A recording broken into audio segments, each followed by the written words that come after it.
Oh, we got our guest. We got our guest. Up. What up, what up, what up? Ladies and gentlemen, welcome to episode 64 of the TEAMHEEL podcast, aka welcome to the most disorganized, late podcast in podcast history. We always say 11 o'clock, but you know what? I've been saying for numerous weeks now, in a perfect world, everybody would be on time. Shit. But it is what it is. I'm Heel Steven. I'm joined by Knowledge of Wrestling and the return of Chase Oliver 68. What's up, guys? Nothing much, you know. A lot of things are going on in the world of wrestling and in combat sports. Oh, yeah. I believe right now a former TNA World Champion is actually fighting right now. Oh, yeah, isn't he? Yes, he is. Bobby Lashley. The Yahoo did an article on him, and they didn't talk anything about TNA days. They only talked about his WWE career. It happens. What do you expect? I mean, what do you? Same thing with Hulk. Same thing when Hulk Hogan was there. You know, back in the day, they always talk about his WWE days, or his Thunder in Paradise days, or his WCW days. WWE guy. It's a shame. It's a shame, but that's around the point, guys. Before we begin, last week, I don't know if you guys listened in, but we had to address certain things, and I'm happy to announce that that's all behind us now, and we apologize for not having that much wrestling talk on last week's show. I apologize. Bound for Glory. Yeah, but I mean, come on. I mean, Bound for Glory. That's like old news now. It feels like old news. Yeah, that felt like forever ago. Yeah, exactly. I already forgot about Bound for Glory 2014 in all honesty. I try to forget it. I try to, and it's like, it's behind us. It's behind us. I put it in there with UFC 164. I put it in there with UFC. Oh, what was it? What was the last one? 178, 177, right? With Conor McGregor. Yeah, that card was a mess. He was like fucking Demetrius Johnson faced up nobody. Like, what the fuck? Yeah. And people say he's the best in the world. I don't know how. How is he the best in the world? He's like beating nobodies, man. Demetrius Johnson. That's what he's doing. He's just like. The flyweight division is like the biggest joke of the UFC right now, and that's no lie because like none of the Japanese fighters want to come over to fight for the UFC because Dana ain't paying them shit.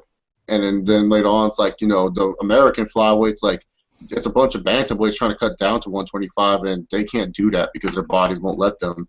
I mean, Mighty Mouse ain't gonna lose until like there's some college wrestler that's like or high school kid right now that's like fucking really good, goes through the amateur ranks in college, and he's like wants to fight for some reason because he can't make Team USA. Like Olympic level wrestler has to come in because that's the only way I see Mighty Mouse losing is because he's better than most guys standing up. He can freaking out submission anyone in that division. But I think if an elite level wrestler comes in, I don't think he has a chance against an elite level wrestler. So that's the only way he can lose. In my opinion, if someone just comes and freaking grounds and pounds him like GSP used to back in the day in the welterweights. Yeah. Speaking of GSP, there's been a report that I read.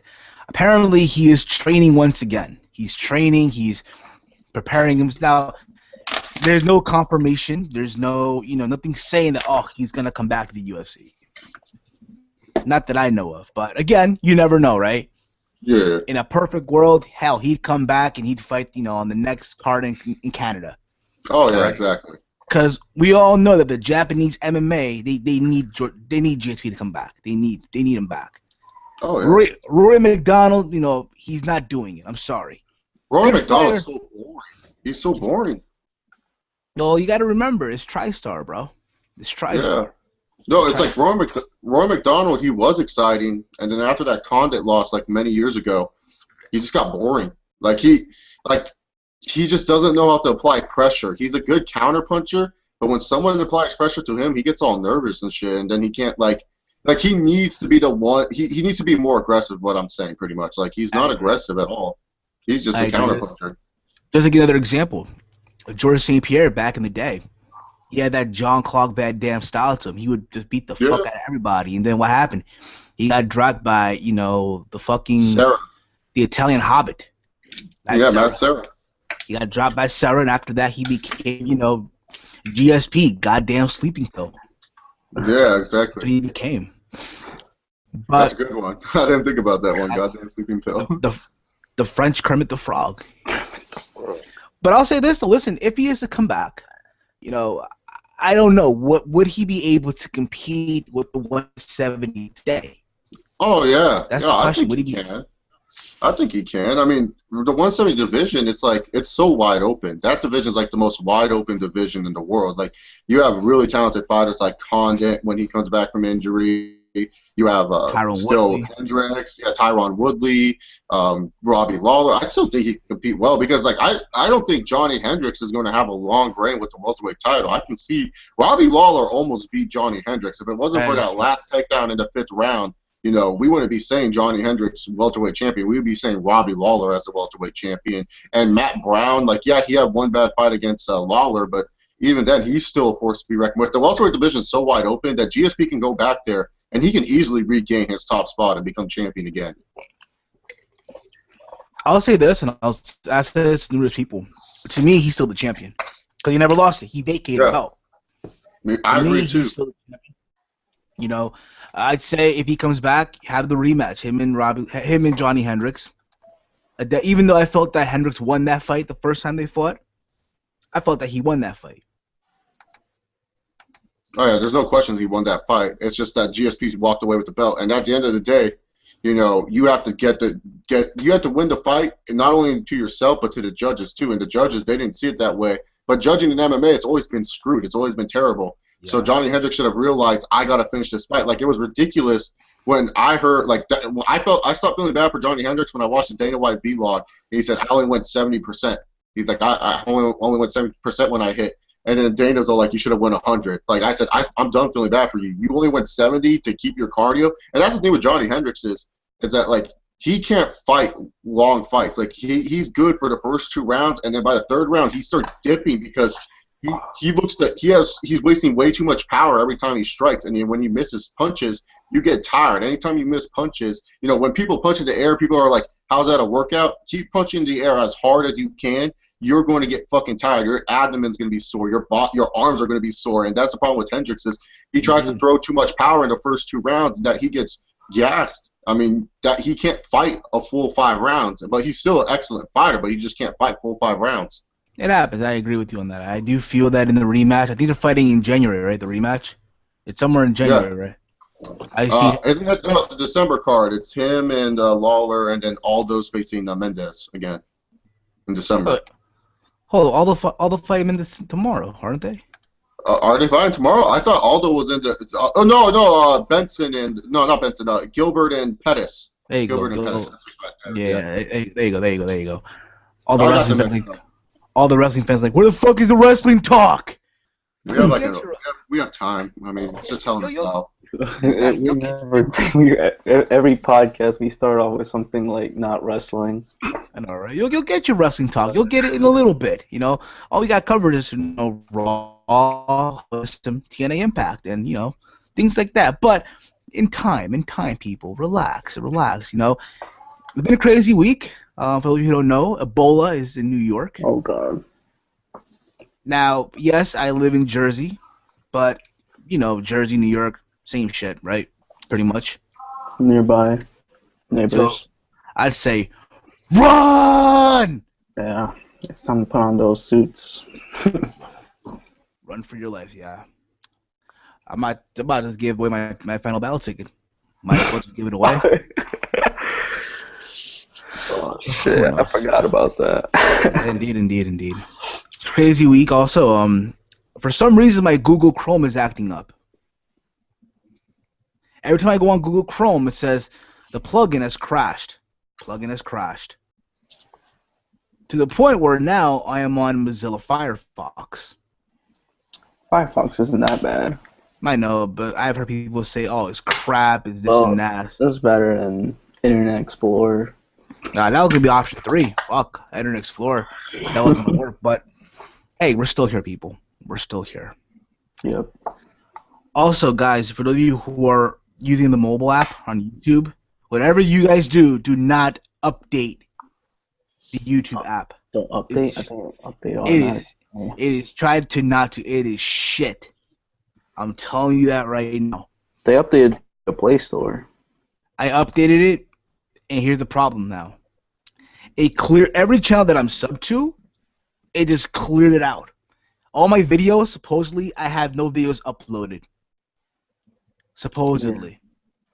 Yeah. But yet, Yeah, that's what happens with the app. That's what happens on the YouTube app. Sometimes they just log you out for no reason. no, but I try to log back in, and apparently I have no videos uploaded. But if you go on the computer, hey, I got my videos up.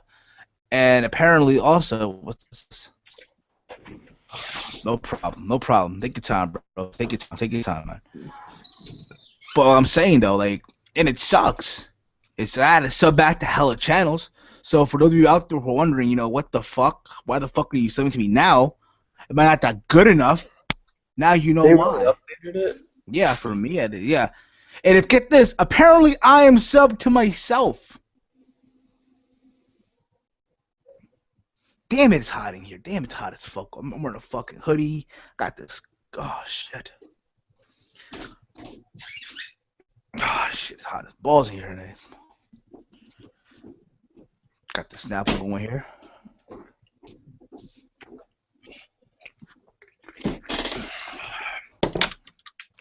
So yeah.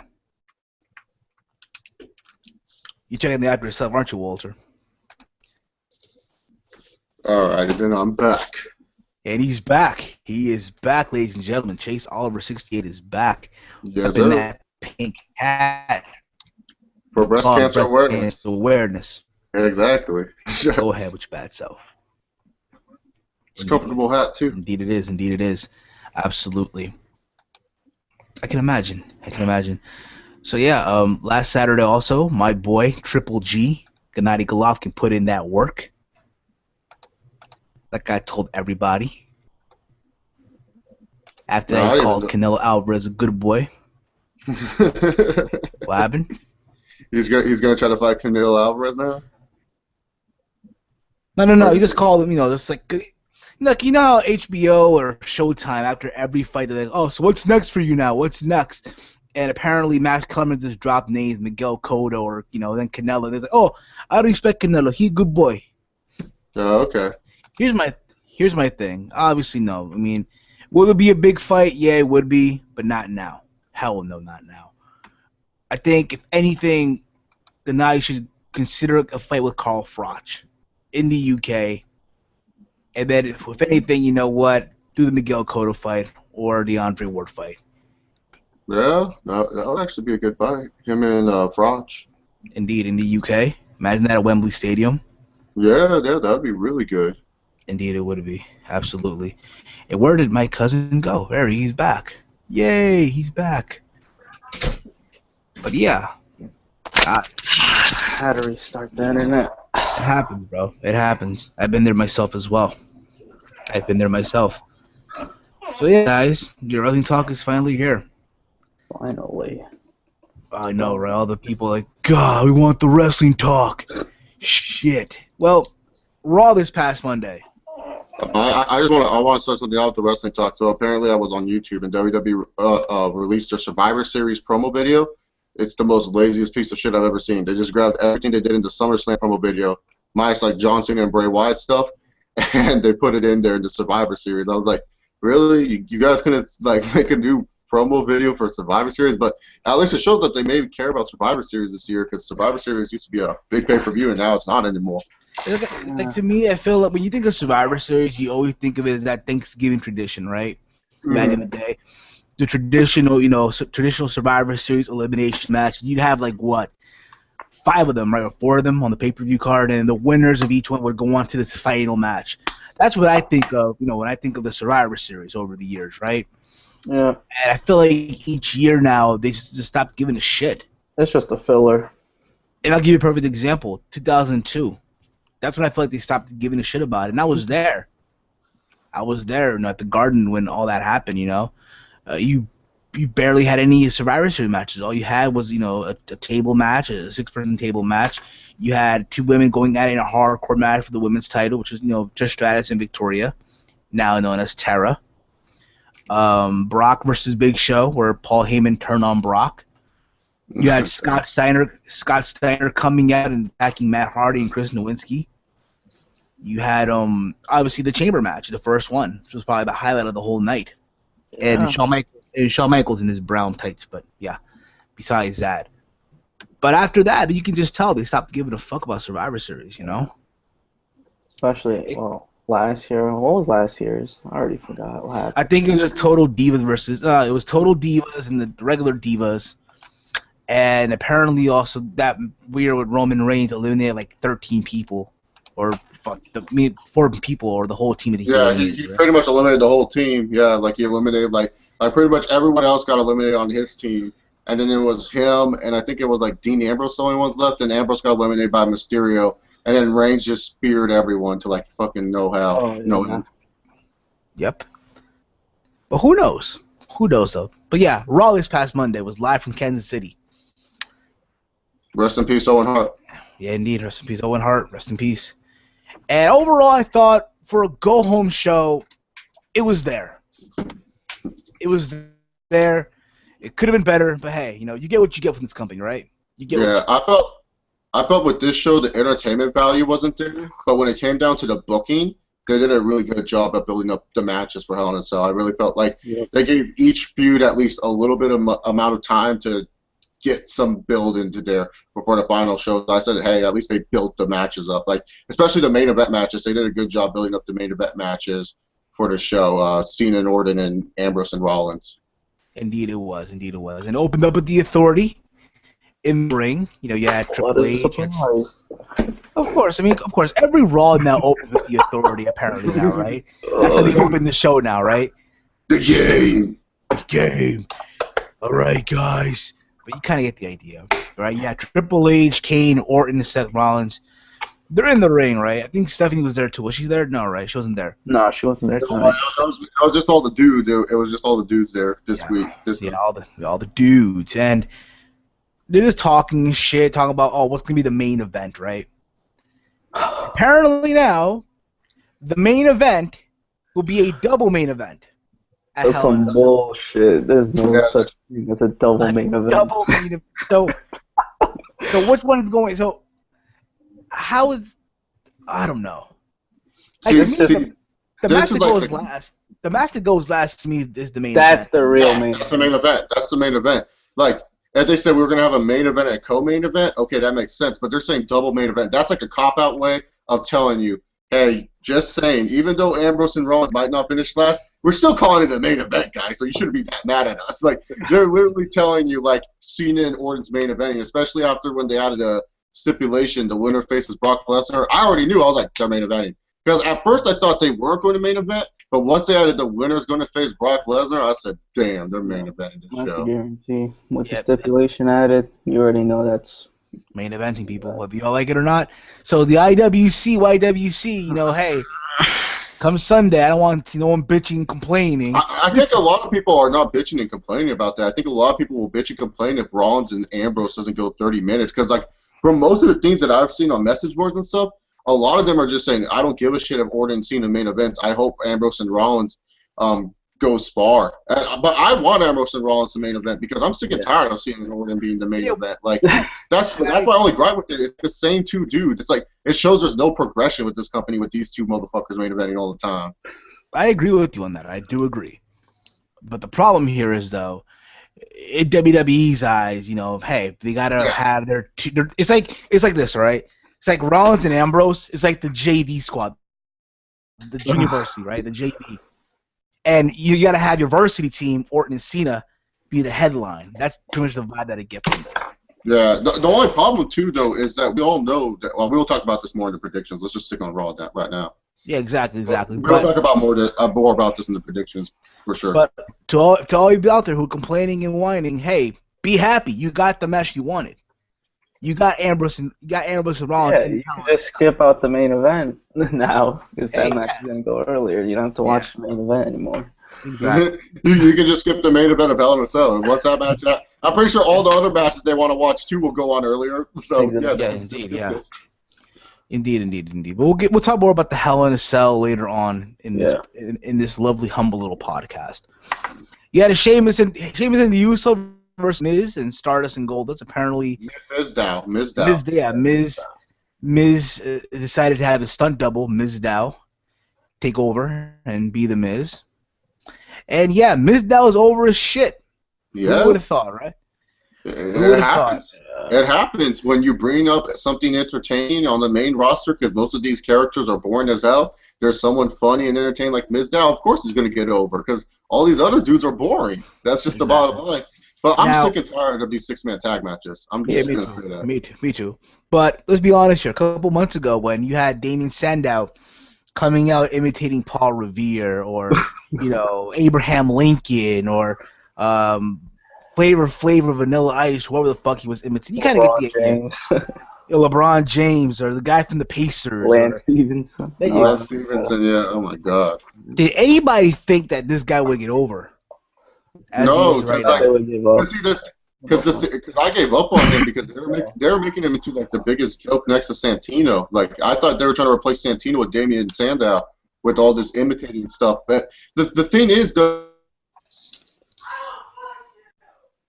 what the hell? I don't know what that was. I got my Wi-Fi. I disconnected again. I think Chase, you still there, bro? I think he froze a little bit there. I think Chase froze. Oh, I thought my Wi-Fi was disconnecting. Nah, I think Chase just froze there for a bit. Just arguing like little kids. It happens, though. It happens. I already forgot what we were saying. Hold up here. Okay. Maybe his Wi-Fi went out.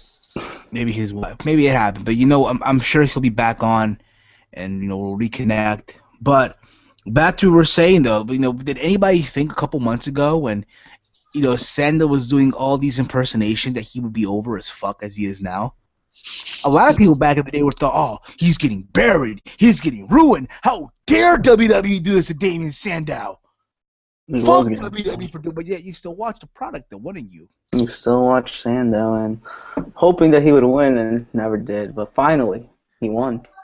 That would what would be awesome if Raw was in Chicago and they have him imitate Mr.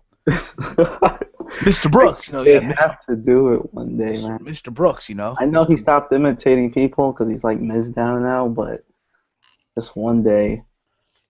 Yeah, so this match, it was an okay match. For what it was okay. Even though, yes, we're getting bored of six-man tags on Raw. Yeah, it's just lazy, in the creatives. It's like the spirit of Teddy Long took over the creative team, and literally with Dr. Kevorkian and everybody, okay, make a 6-person tag, as we want to see. Holla, holla, holla, player.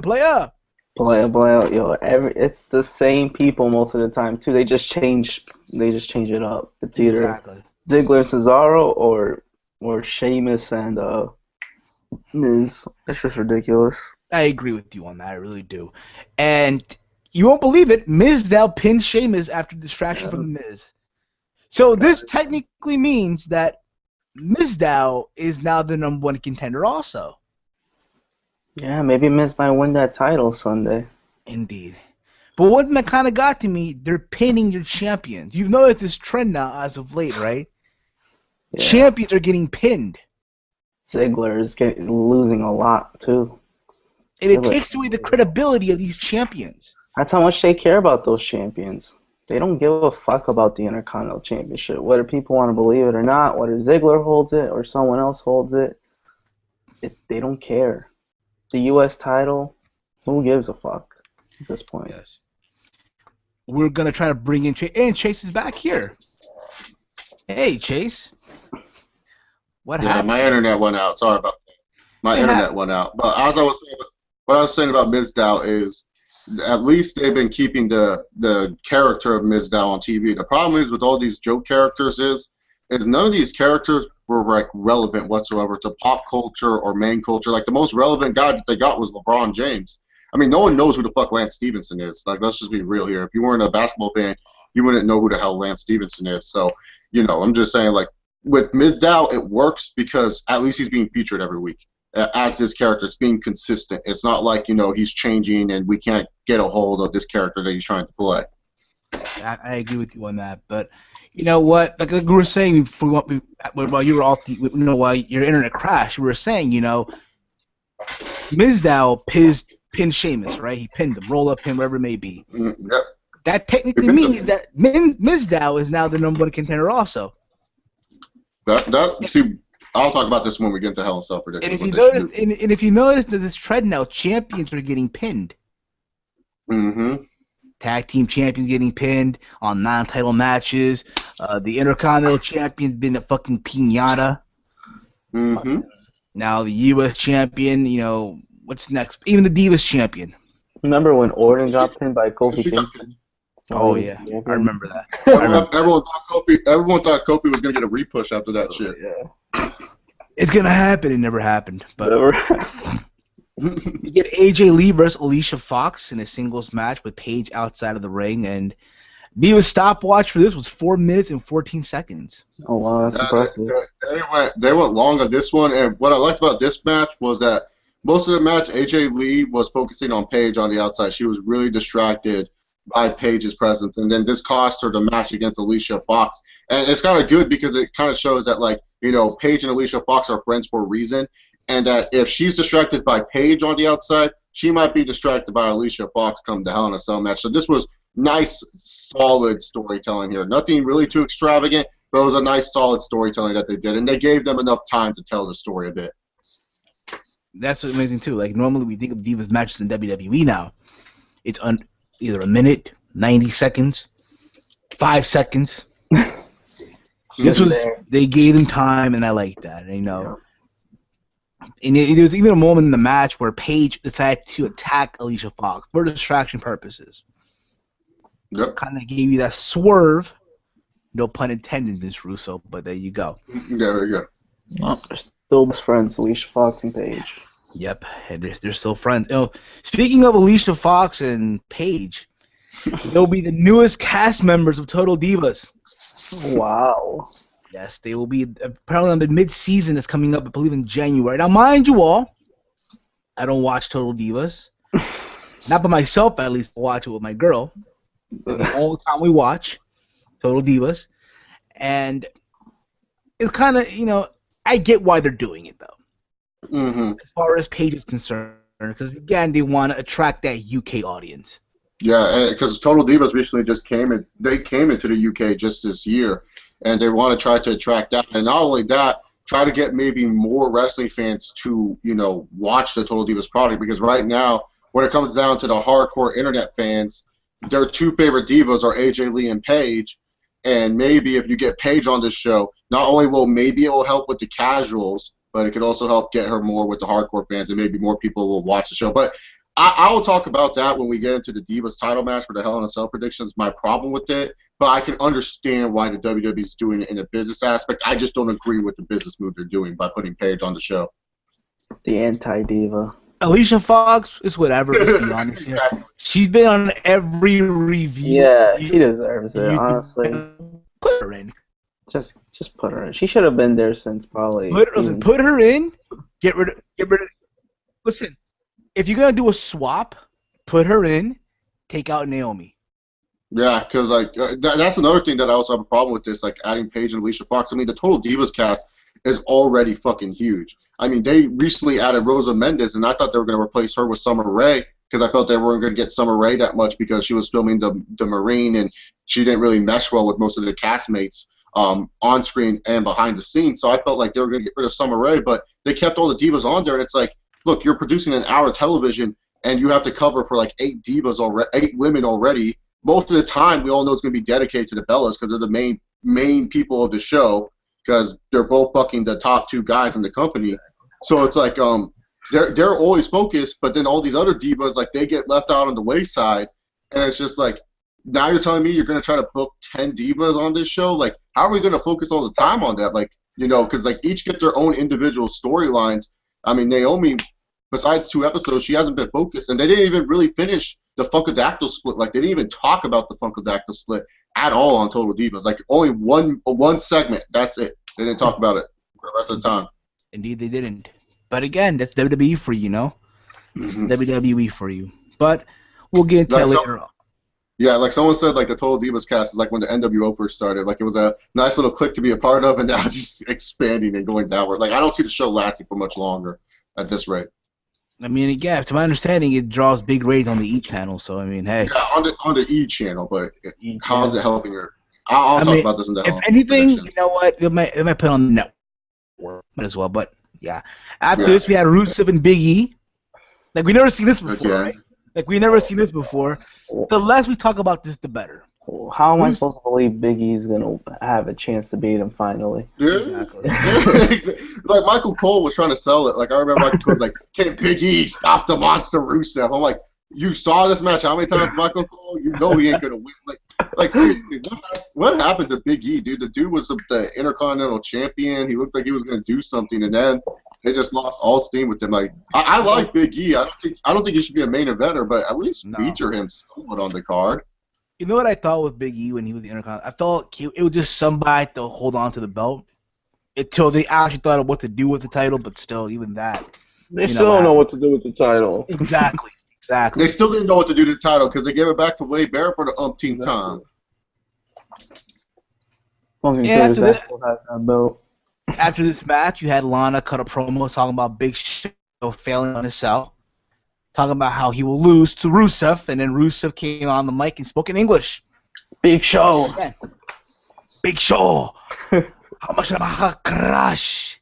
And they're about to bring out the Russian flag, but out comes the American flag.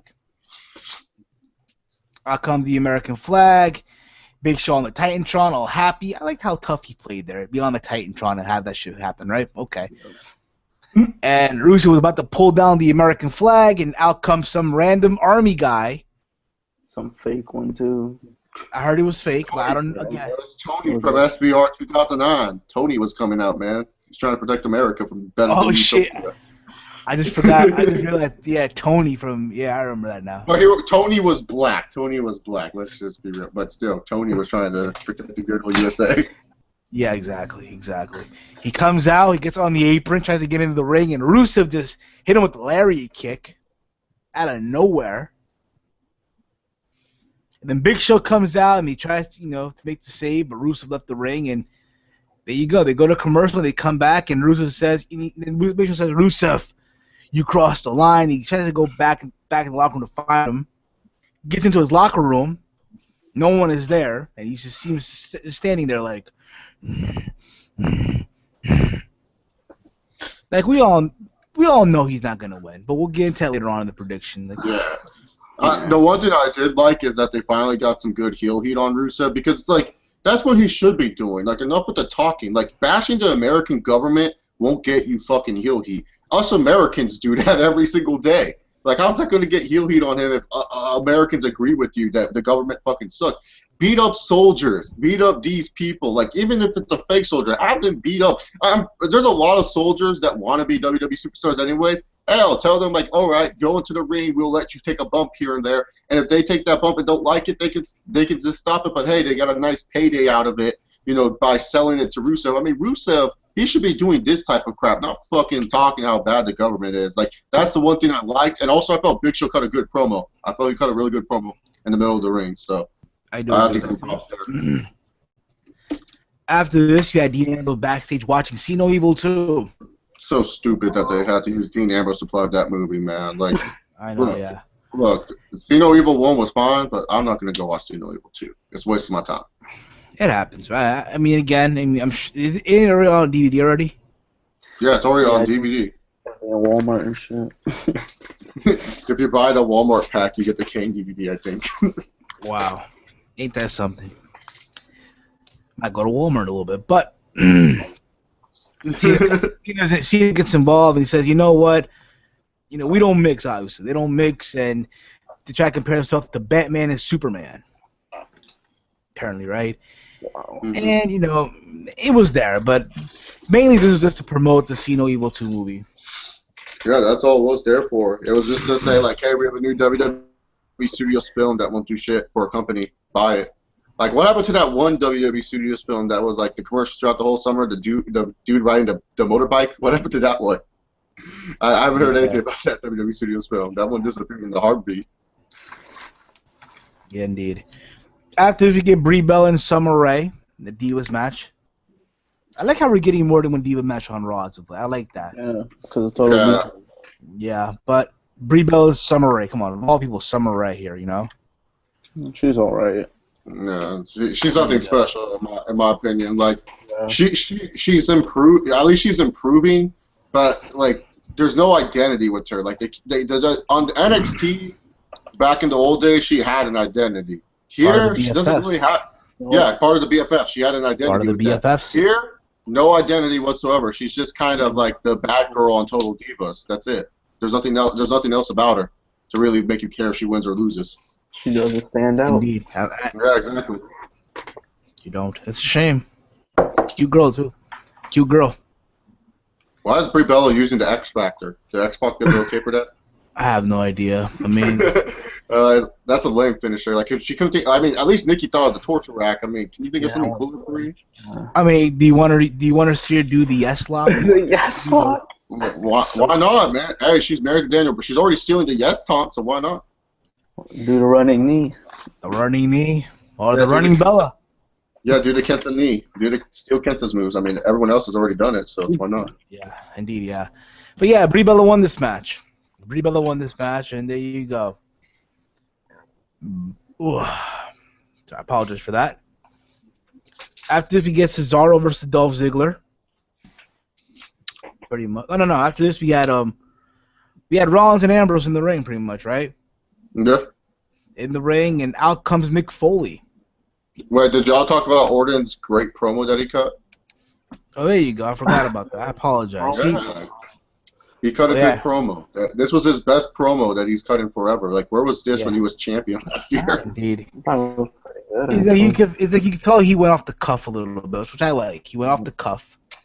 It was there. He took jabs at, Kansas City. Yeah. Royals won tonight, if anyone cares. Yeah, Super Bowl. Well, it is what it is. My bad. The World Series. I'm sorry. Gosh. World Series of baseball. Until they reach up to the Yankees, but hey, it is what it is.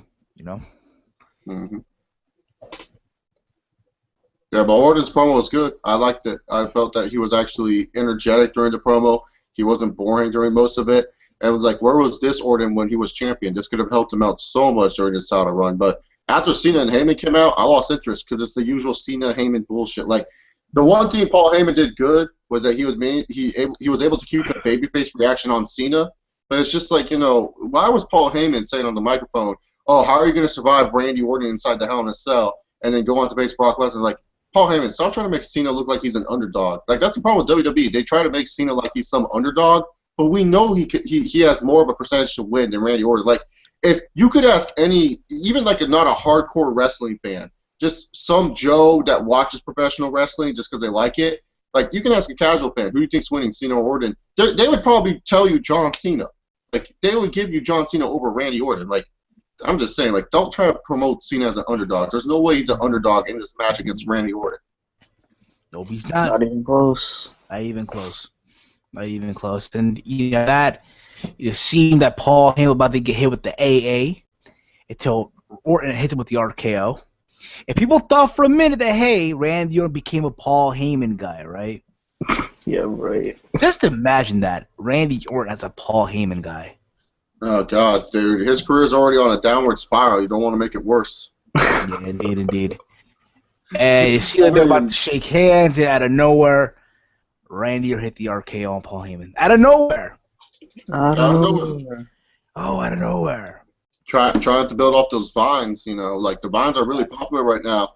And, I like OTRS and almost everyone has been saying this, that should be his character. Just 7-minute vines. Anywhere, anytime, backstage, he just RKOs people out of nowhere. And he doesn't say anything. He just does the pose, and that's it. He leaves.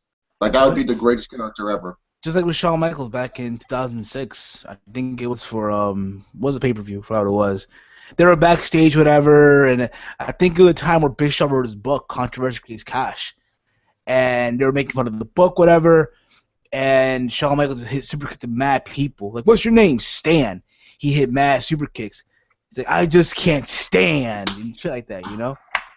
Something like that, at least it should have been. But I do see what you're going with that. Why So there you not? go. Just try to feed off the momentum of these vines. Just have them arc it. Like it'd be funny. Like you have it's like Tom Phillips backstage. He's like, I'm here to interview Zack Ryder. Zack Ryder's about to speak, and then Randy Orton just hard out of nowhere. It'd be fucking funny. You would just be like, what? That's random, but it's funny. Like you can just have it where someone's walking. It's like, and Cesaro's getting ready for an RKO out of nowhere. And it's just like, what? Why do you do that? And he just smiles into the camera and leaves. And the next day you find out breaking news, Tom Phillips has been released by WWE. Best luck on his endeavors. Could be. Just never. Could be. Scooby. After this, you had Ambrose and Rollins pretty much in the ring. They're talking about the Hell in a Cell match, and out comes Mick Foley. Yes.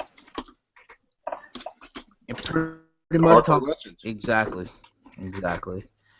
And they talk about Hell in a Cell, how it's a big deal, right? Their match, and Foley talked about his previous experiences in Hell in a Cell. And we think when you think about Hell in a Cell, you think of also Mick Foley. You think of the fall that he took, '98. You think of the Hell in a Cell from 2000 when he was Cactus Jack. Okay. And the crowd was hot for Foley. Even the crowd, the traditional Foley, pop right here in Kansas City. And that was it. Now, and they kind of needed Foley to promote this match because both Rollins and Ambrose haven't been inside the Hell in a Cell, and it was good to have Foley there because, like, the thing is, the Hell in a Cell match is supposed to be promoted like this match is brutal. This is different than any singles or hardcore match that you've ever been in.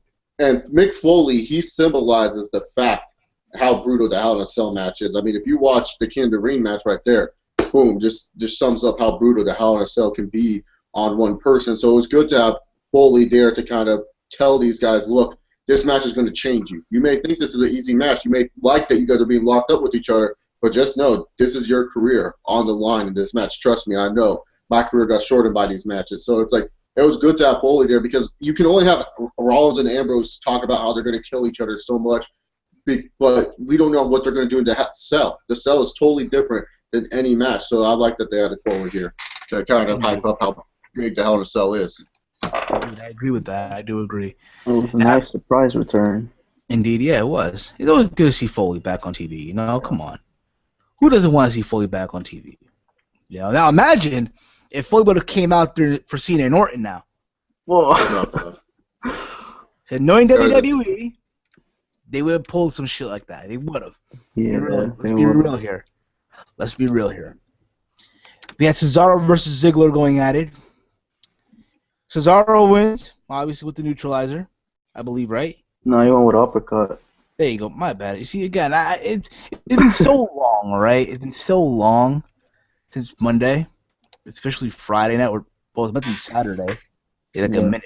But, yeah, Cesaro won here. Cesaro got the win. And, again, paying the champions. I think Dolph Ziggler, he's losing because of that luggage mishap. That's why I think he's losing as of late. It's because of that luggage mishap, him losing the IC title on the plane.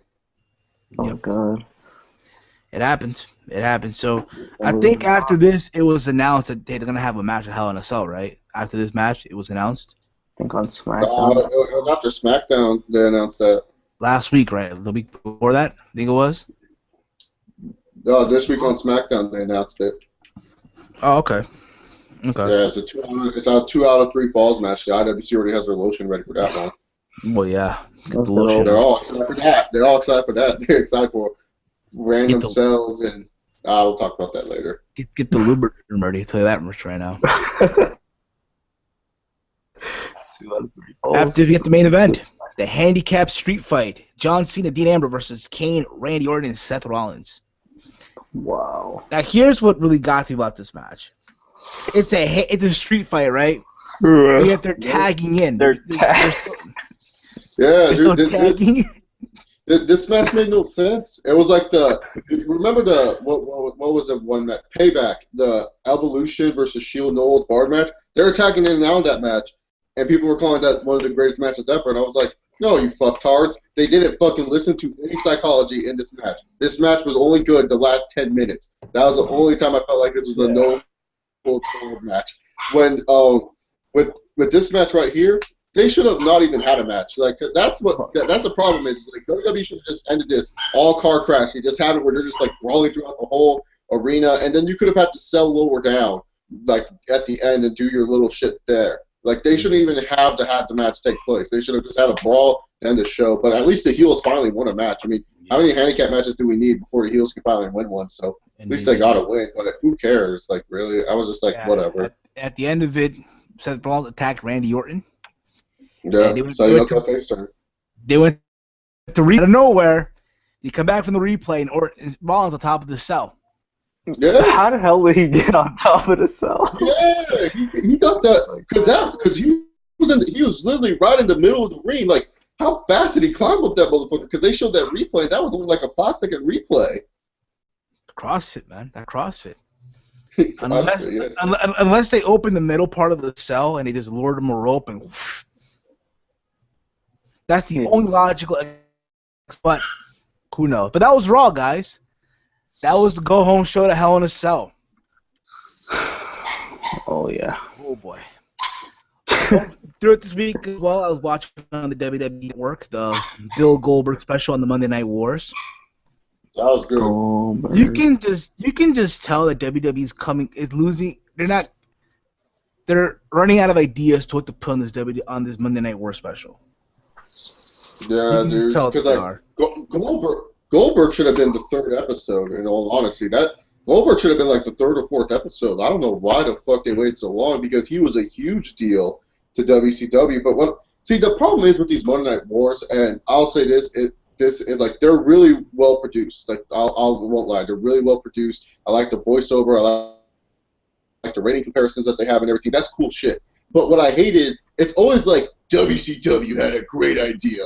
Afterwards, WCW sucked dick. WCW could never recover. WWF rules. It's like they literally talk about how they'll talk about the good things WCW did, and then talk about how terrible it was in the end. And it was terrible in the end, but it's like Jesus Christ, like when you're telling the WCW side of the story, can you at least talk about how bad WWF was? They never talk about like how terrible WWF really was. They just like to really go like little side things like WWF was in a bad place, but we had stars in the future. Like they always cover up the negative of WWF at the time. Like I hate the product for that thing, but the Goldberg one, it pissed me off. Kevin Nash really pissed me off, man. Like I love Kevin Nash because he's real to a point, but seriously, the shit that he said when he was like, "Oh yeah, I ended Goldberg's streak so that way he could get the Hulk Hogan," like bull fucking shit, Kevin Nash. You're blowing that shit up your ass. You ended that streak because you were jealous of him. And I hated the fucking shit when he was like, if you needed a undefeated streak to get you over, you can't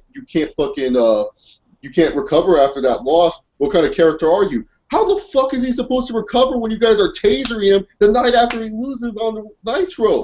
How the fuck is Goldberg supposed to recover after that shit when you did the finger poke of doom? You made your world title into a joke, Kevin Nash. It's your fault why Goldberg could never recover, you fucking fucktard. So, I agree. And it was also cool to know that Hulk Hogan was the one to make the call. That's what I like about these. Hulk Hogan, I want a whole WWE Network edition of all Hulk Hogan interviews because Hulk Hogan is so real in these interviews. It's none of this Hogan BS to make himself sound better. It's legit Hulk Hogan's thoughts, and he's being real about it. Like, I want a full interview compilation of Hulk Hogan's interviews. I want the full sit-down shit, because that will be worth watching to me, because he's being real as hell in these WWE Network interviews. But I liked it. I thought it was a really good episode, and especially because Goldberg is a cool character. Like, I really do like Bill Goldberg. I thought he was cool for the time that he was in WWE, which was only barely a year that he was with the company. I felt always that in time in WWE, like he just didn't give a shit. That's the vibe I got from him. Like he just had to pick up a paycheck and just go home. Yeah, exactly. And he did, but he was over. He was a good character for the WCW that they ruined. They basically ruined him, by ending his streak way too early. I like that they went into the argument about Goldberg and Hogan, because that's a huge argument that people still make to this day. Should that have main evented a pay-per-view, or was it right to do it at that Nitro? And then not only that, talked about Goldberg's flaws in the ring, but also hiding those flaws, because that's something that Eric Bischoff sometimes doesn't get credit. Is he does the same shit Paul Heyman where he hides certain flaws of certain wrestlers because Goldberg was never really that great of a worker, but fucking A, his spear and jackhammer got him over and made $1 million bucks. That's why it makes no sense to me why so many wrestling fans hate some of the new wrestlers that can barely wrestle. It's like, look, some guys don't need to wrestle long to get over. Look at Goldberg. He doesn't need to wrestle long to get over. He made more money than any of your little indie darlings that you love. So exactly, and all he did was just 2 moves. Exactly. That's what I'm saying. It's like it matters about the impact. It doesn't matter how many moves you can do. It's the impact and how well you can do them. Absolutely. Amen to that. That's what I always say as well. I've always been a fan of Goldberg. You know, even when I was a kid, I remember watching that Nitro as well when he won the title. Even though back in the day, I was, we were kids. We thought, oh, this is amazing. No, this is the coolest shit I've ever seen. Like the almighty Hulk Hogan loses to the rookie kind of rookie Goldberg like that. Like, oh my god. That was like the shit to talk about in school the next day. Everybody's, yo, y'all see Goldberg beat the fuck out of Hope with the title. Oh my god. But now looking back at it now, how we've become intelligent, if you will. We've become intelligent now. Yeah. We know. We were like, damn, that shit really was terrible. Holy crap. Well, yeah. How the fuck do you blows on a not a pay-per-view, but come on. But I mean, yes, it was the Georgia Dome and all. That was probably their biggest attendance for a Nitro. Oh yeah, dude. They used the venue of WrestleMania 27 to host a Nitro. That just shows you how much power WCW had. And not only that, it was like if you watch the original footage, not the WWE Network footage, because like trying to transition that into the HD, the sound doesn't sound the same. And that's not WWE lowering or hiring pump sounds. That's just what happens when you try to archive footage like that to HD nowadays, because you get the little bars and you can barely hear anything. But it was so much louder because I have the original Monday Night War DVD. That's one of the matches on there.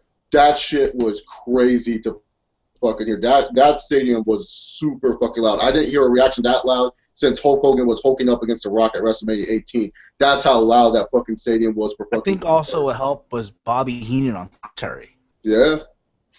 The roof about to explode the minute he lifts him up. But yeah, I mean, that was it. I mean, but again, you can just tell they're running out of ideas for this Monday Night War special. You can just tell they are. Yeah. I mean, what's next week? Vince Russo? Yeah, no, like seriously, like they need to. The problem with this is like I thought it was going to go chronologically. What I thought they were going to do was do it by month. You get what I'm saying? So like April 1997, March 1990. Like that's what I thought they were going to do. But they were just focused on subjects, and it's like, look, I'm sorry, I don't need to watch the NWO one. There's like 5 different documentaries on the NWO. I don't need to watch the Steve Austin one. He has like 8 DVDs for me to watch. I don't need to watch the DX one. They have 4 DVDs for me to watch. Like, I don't need to watch any of these older ones. The Attitude Era one, you guys just made a DVD for. Hell, if I want to know about the Attitude Era, I'll go to the Beyond the Ring that you guys have on the network. Like, that's a problem with this one is that they just focus on little snippets about it. Like, the Cruiserweights and the Goldberg ones are my favorite because they actually focus on WCW, minus the fact burying them at the end. But then again, that's WWE for you. They'll always try to insult WCW. They try to educate their audience about the negativity of WCW. And I always said this, to me, WCW it always will be the mecca of pro wrestling. It's like to me, WCW was like Pride FC. You know what I mean? In that caliber, And again, the thing about this, they came close.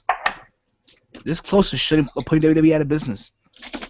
Like don't get me wrong, WCW did have its flaws, but I'm just saying like they did. WWE Network, but WWE just makes it seem like everything WCW did, it just turned into garbage at the end. And it's like, look, like they still had a better cruiserweight division than you guys ever had. Like you guys only focus a little bit about their cruiserweights to what you should have been focusing on and talking about different feuds and stuff like that. Like, yes, it was true the cruiserweights never got to go for the world title, but it's like, why keep burying WCW? Why can't you guys just accept the fact that, some things WCW had were better than you? I mean, WCW was doing something y'all never will do in your life. They had a black world champion. Y'all will never have a black WWE champion.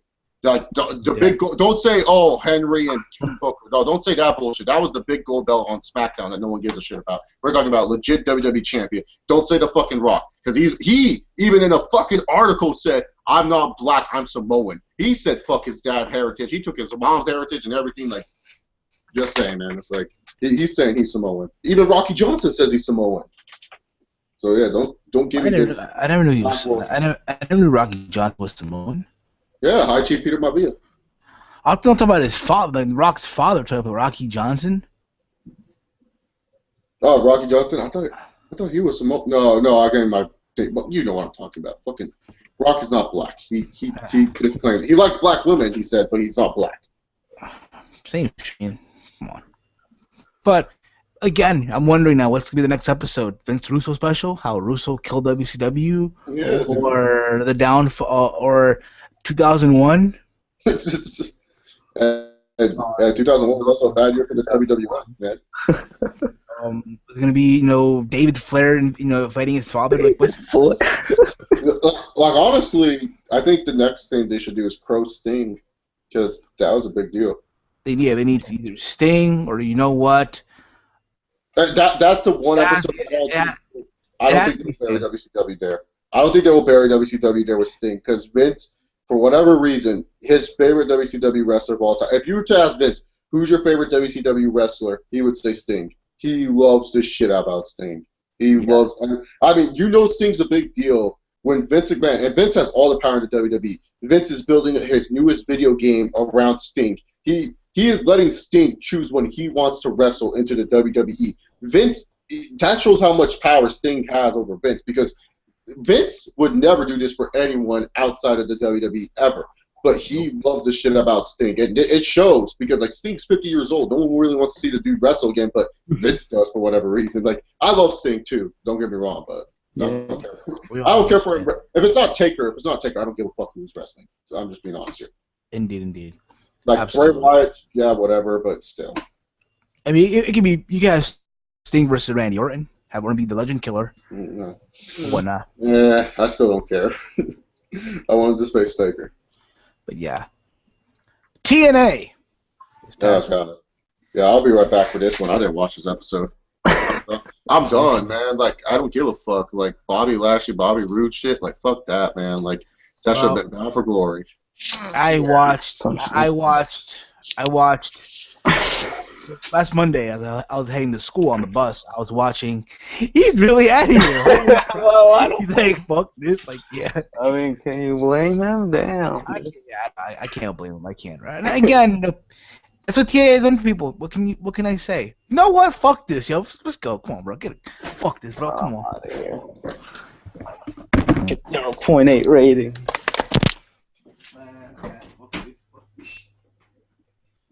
Darn you, TNA! Walking out of TNA because they suck. Sucks. Fuck everybody. Oh, Barry, yeah. So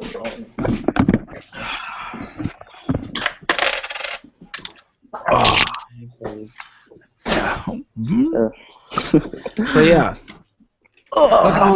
like I was saying, this past Monday I was in the school on the bus. On the count of the bus had huge traffic. I was watching British Boot Camp season 2. Oh, God. And overall, Isn't Grado on that season? Or whatever. oh yeah, that was funny. Apparently what it is, right? They're gonna invade 3 cities: Glasgow, London, and Manchester. They're gonna find their best talents there and whatever. And the winner gets a TNA contract. Apparently, this was filmed in January when they were doing the Maximum Impact tour this year. Mm-hmm. That's when they filmed this. Apparently, the judges are Samoa Joe, Al Snow, and Gail Kim, and host is Rockstar Spud. Right? Makes sense. Because Spud won it last year. So Exactly, yeah. And they had people appearing on this for Glasgow was Kaylee Ray. I think is super talented. I think also let me get the names here. Let me get the names here real quick. 'Cause I'm on Wikipedia as we speak. So bear with me, people. Bear with me here. You would think WWE would want to do something like this, especially because they have a lot of like influx of talent from Europe. I mean, you could easily do a show with like Paige, Sheamus, and Wade Barrett hosting this. Exactly. You had Noam Dar, who I think is a favorite to win this. But what's the matter if TNA's out of business? Like, they won't get their contract. Hold up. Let me. You probably will. Apparently, someone else is joining us here today.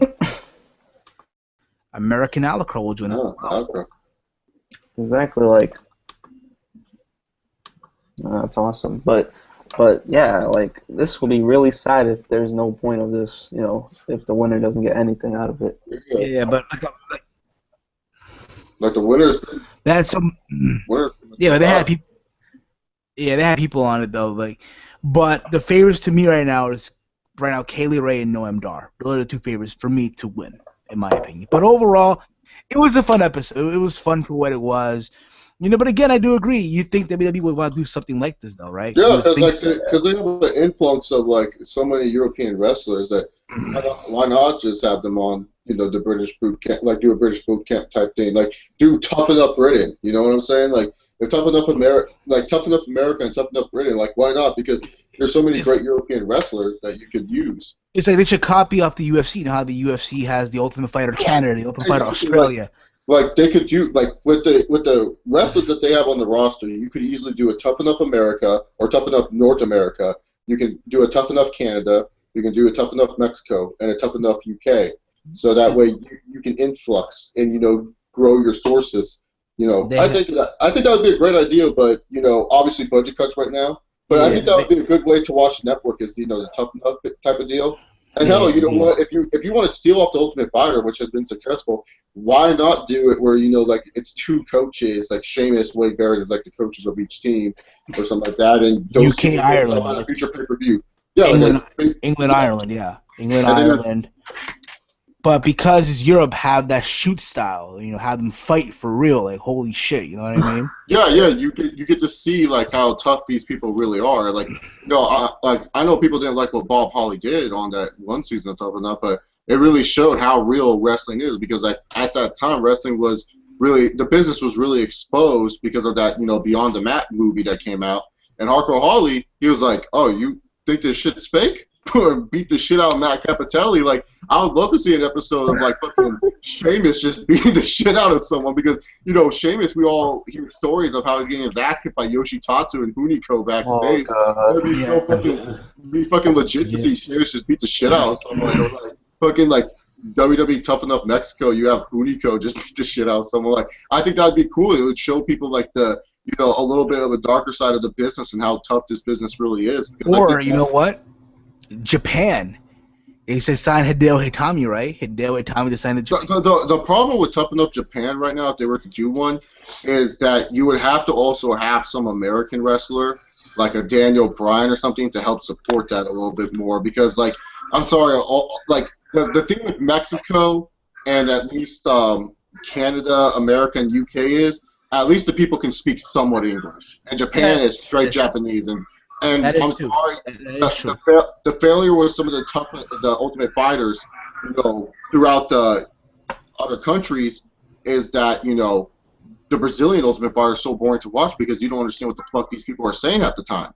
Indeed, so it's like, no one wants to read subtitles. No one wants to read subtitles. Tough enough Japan, just the strong style, just that strong style. Yeah. Being just, you know, showcased on the show. But yeah, I was watching British Boot Camp Season 2.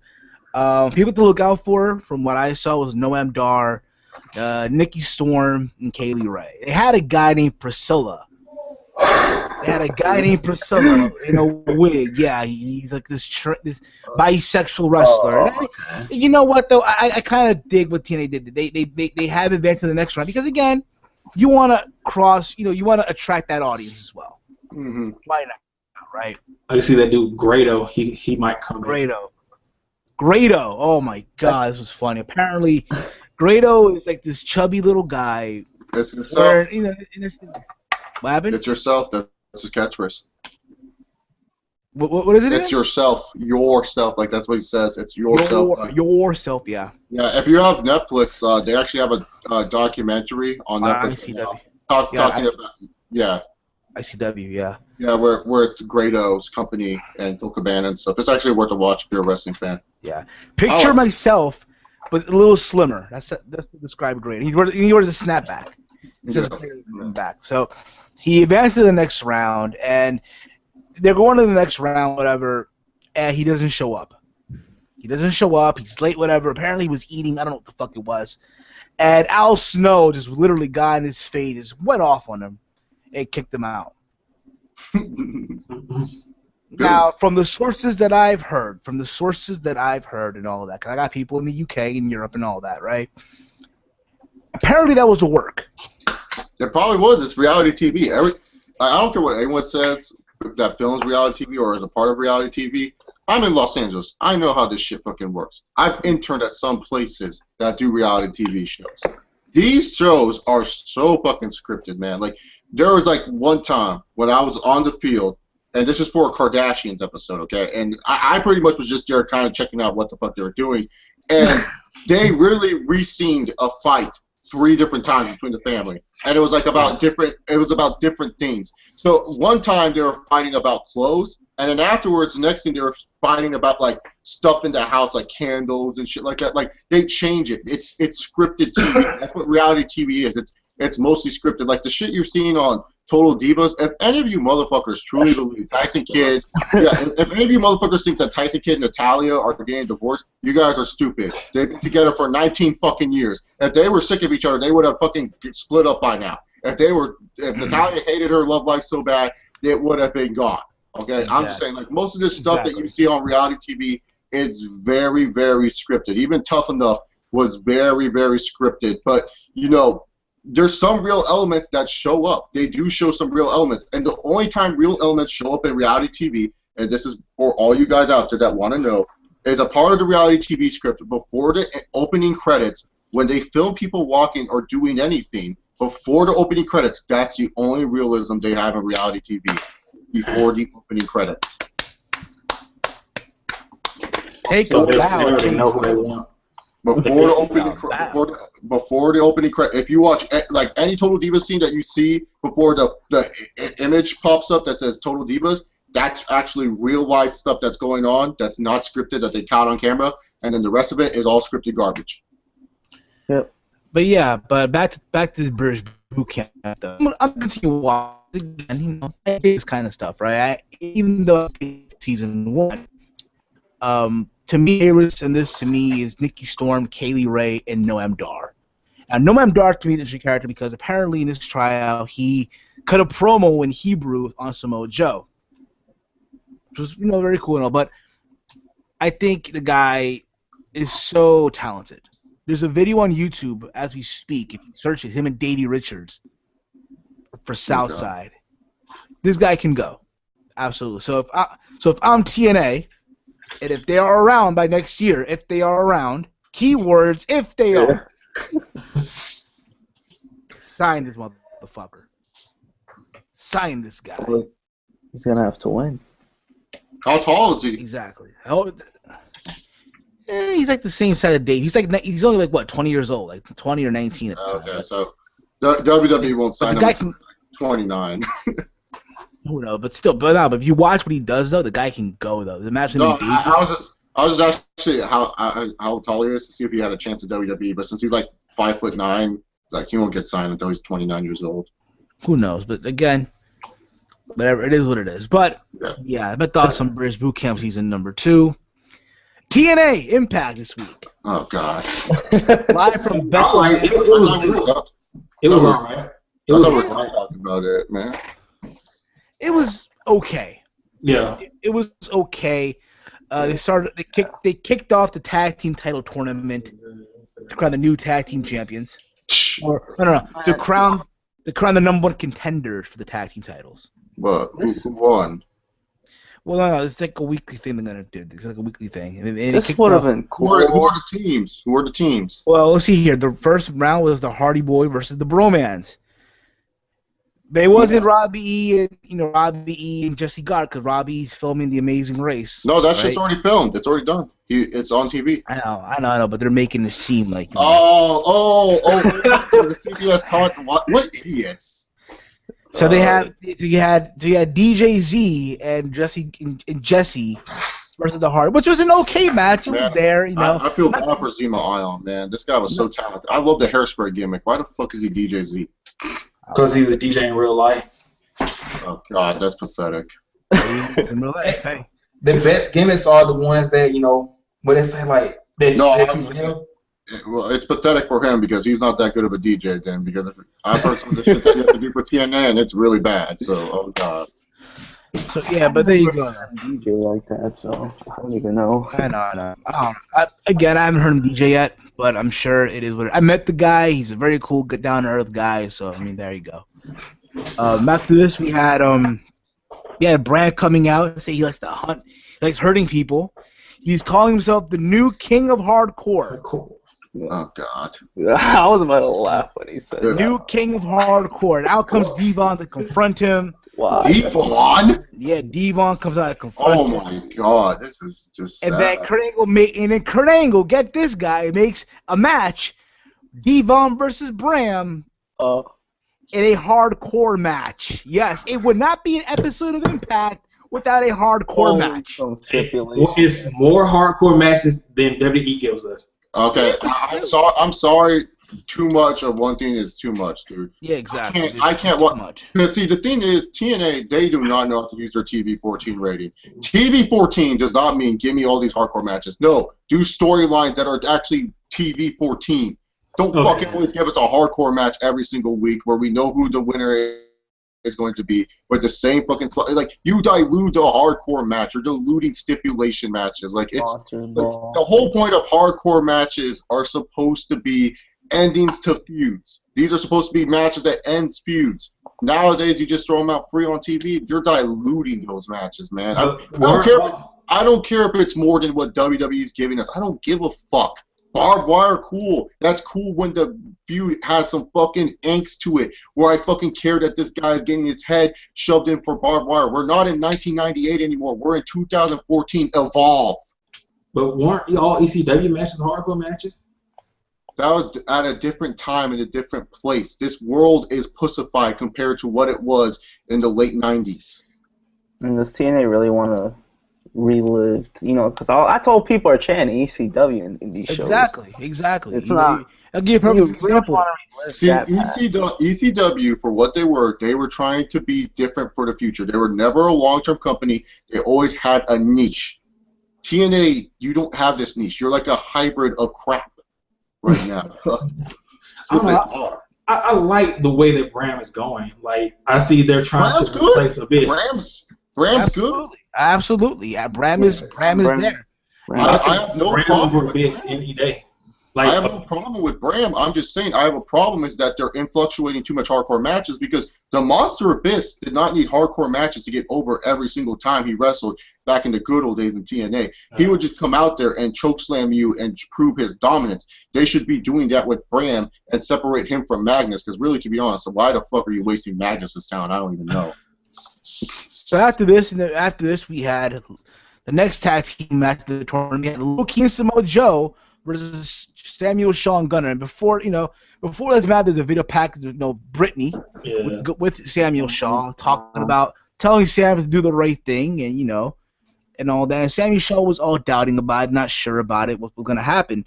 But this match, it was there too. It was an okay match for what it was, and it ended up with Brittany coming out to distract Gunner. Apparently, she grabbed his leg, and Gunner got all upset about it, which led to Gunner to confront Brittany.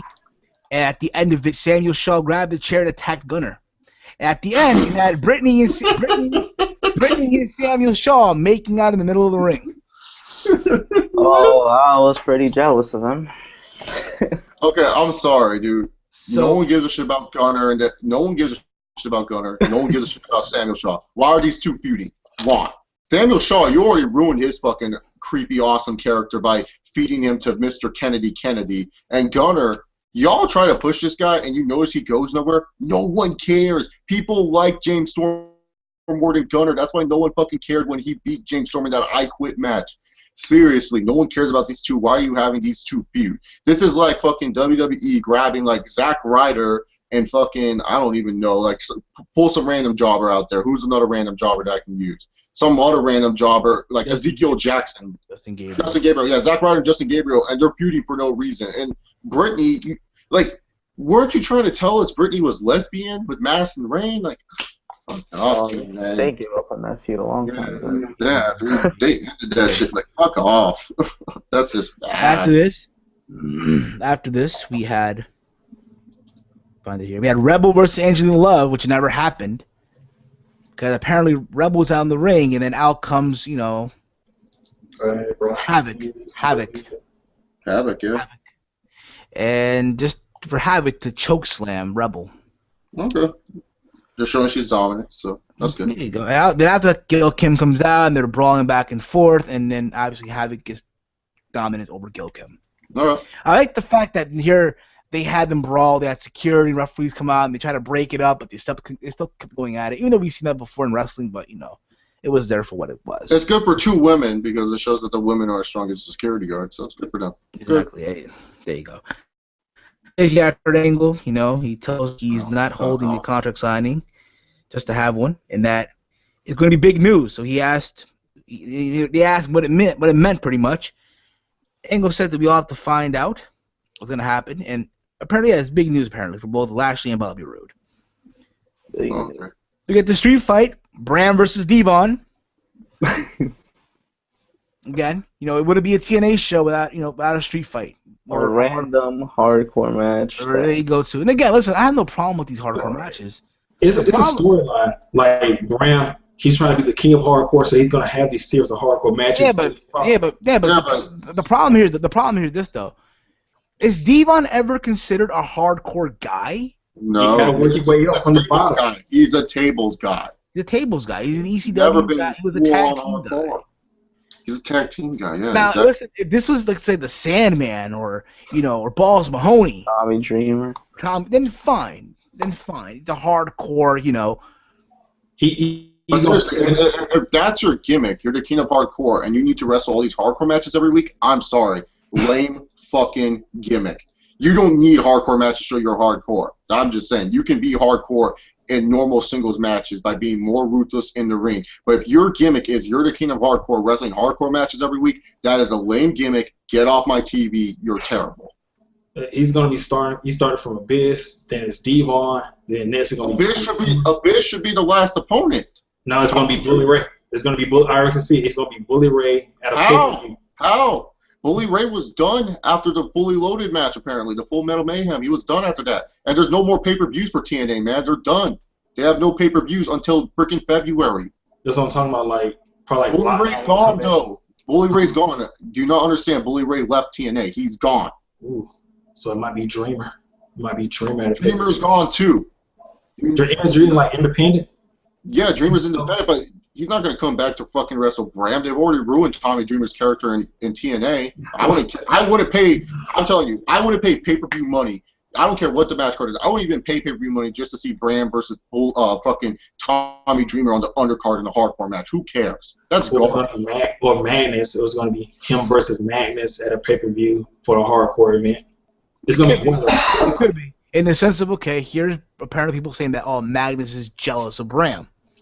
I can see that, yeah, okay. Yeah, but you can set up a feud, though, without having them be doing all these hardcore matches. I'm just saying, if your gimmick is just doing hardcore gimmick matches every week, that's not good right now.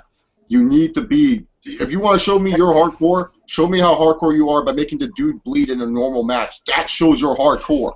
Not always having to use a steel chair or weapon to make a dude bleed. Your own fist can make someone bleed. That's what got Notorious 187 Homicide over in ROH, was that he was able to make people bleed with his own fists. And he's gonna be using that turnbuckle thing a lot. He's gonna try to get, that's gonna be his gimmick or whatever. He's gonna hit people with that a lot. I can already see that. It could be, but again, it's one of those things where time will only tell. I like the Bram character. I really do. I think he has potential to be the future. Oh yeah, no, this guy's good. It's nothing against him as a talent. I'm just saying his gimmick sucks if he needs to wrestle a hardcore match every week. Oh, what else? After this, we had the next tag team match. The next tag team match in the tournament had Ken Anderson and Chris Melendez versus MVP and Kenny King. This match was okay. Didn't go that long. Who won? But MVP and Kenny King won this one. Good. They're the right team that should have won. I swear, dude, if Chris Melendez would have won, I would have been pissed off. That Talent 3.0 does not need to fucking win matches a lot against MVP or Kenny King. I was watching OVW, and they got this guy on there, I forgot it, Michael Hayes, and he's got the same story as Chris Melendez. He's a disabled veteran or whatever with the one prosthetic leg. And I'm thinking, TNA has OVW, or they have ties with OVW. Not at all. Not anymore. Well, they used to. They used to. He like when they had ties, he was down there. He's a better one-armed, one-legged wrestler than Chris Melendez, but they brought in Melendez. It's just it's like what WWE did. WWE brought in the one-legged wrestler. They brought in Zach Gowen instead of just one kid who almost made the Olympic team on one leg. There's this one kid, I think he wrestled at Arizona State with one leg, or it was a mid-east school. I can't remember the school, but I remember watching the documentary on the plane, and he was this black kid, really fucking jacked. This dude was athletically gifted. He beat Kurt Angle in a wrestling match. Like Kurt Angle talked about how he beat him in an actual amateur wrestling match. And this guy almost made the Olympic team on one fucking leg. And WWE wanted him, but they signed Zach Gowen. He's Zach Gowen 2.0, Chris Melendez. That's why I call him that, because there's better one-legged wrestlers out there than this dude. And his story's wonderful. I'm pretty sure he's a cool guy. I'm just saying he's the wrong one-legged wrestler. That's one of the things I would say TNA is stupid about. Like they have good guys in OVW, or from when they did have ties with OVW, they didn't bring them up. It's just like, oh, they brought them up and they ruined them. Look at Anarchia. I'm talking about Michael Hayes. I'm talking about like people in OVW and stuff like that.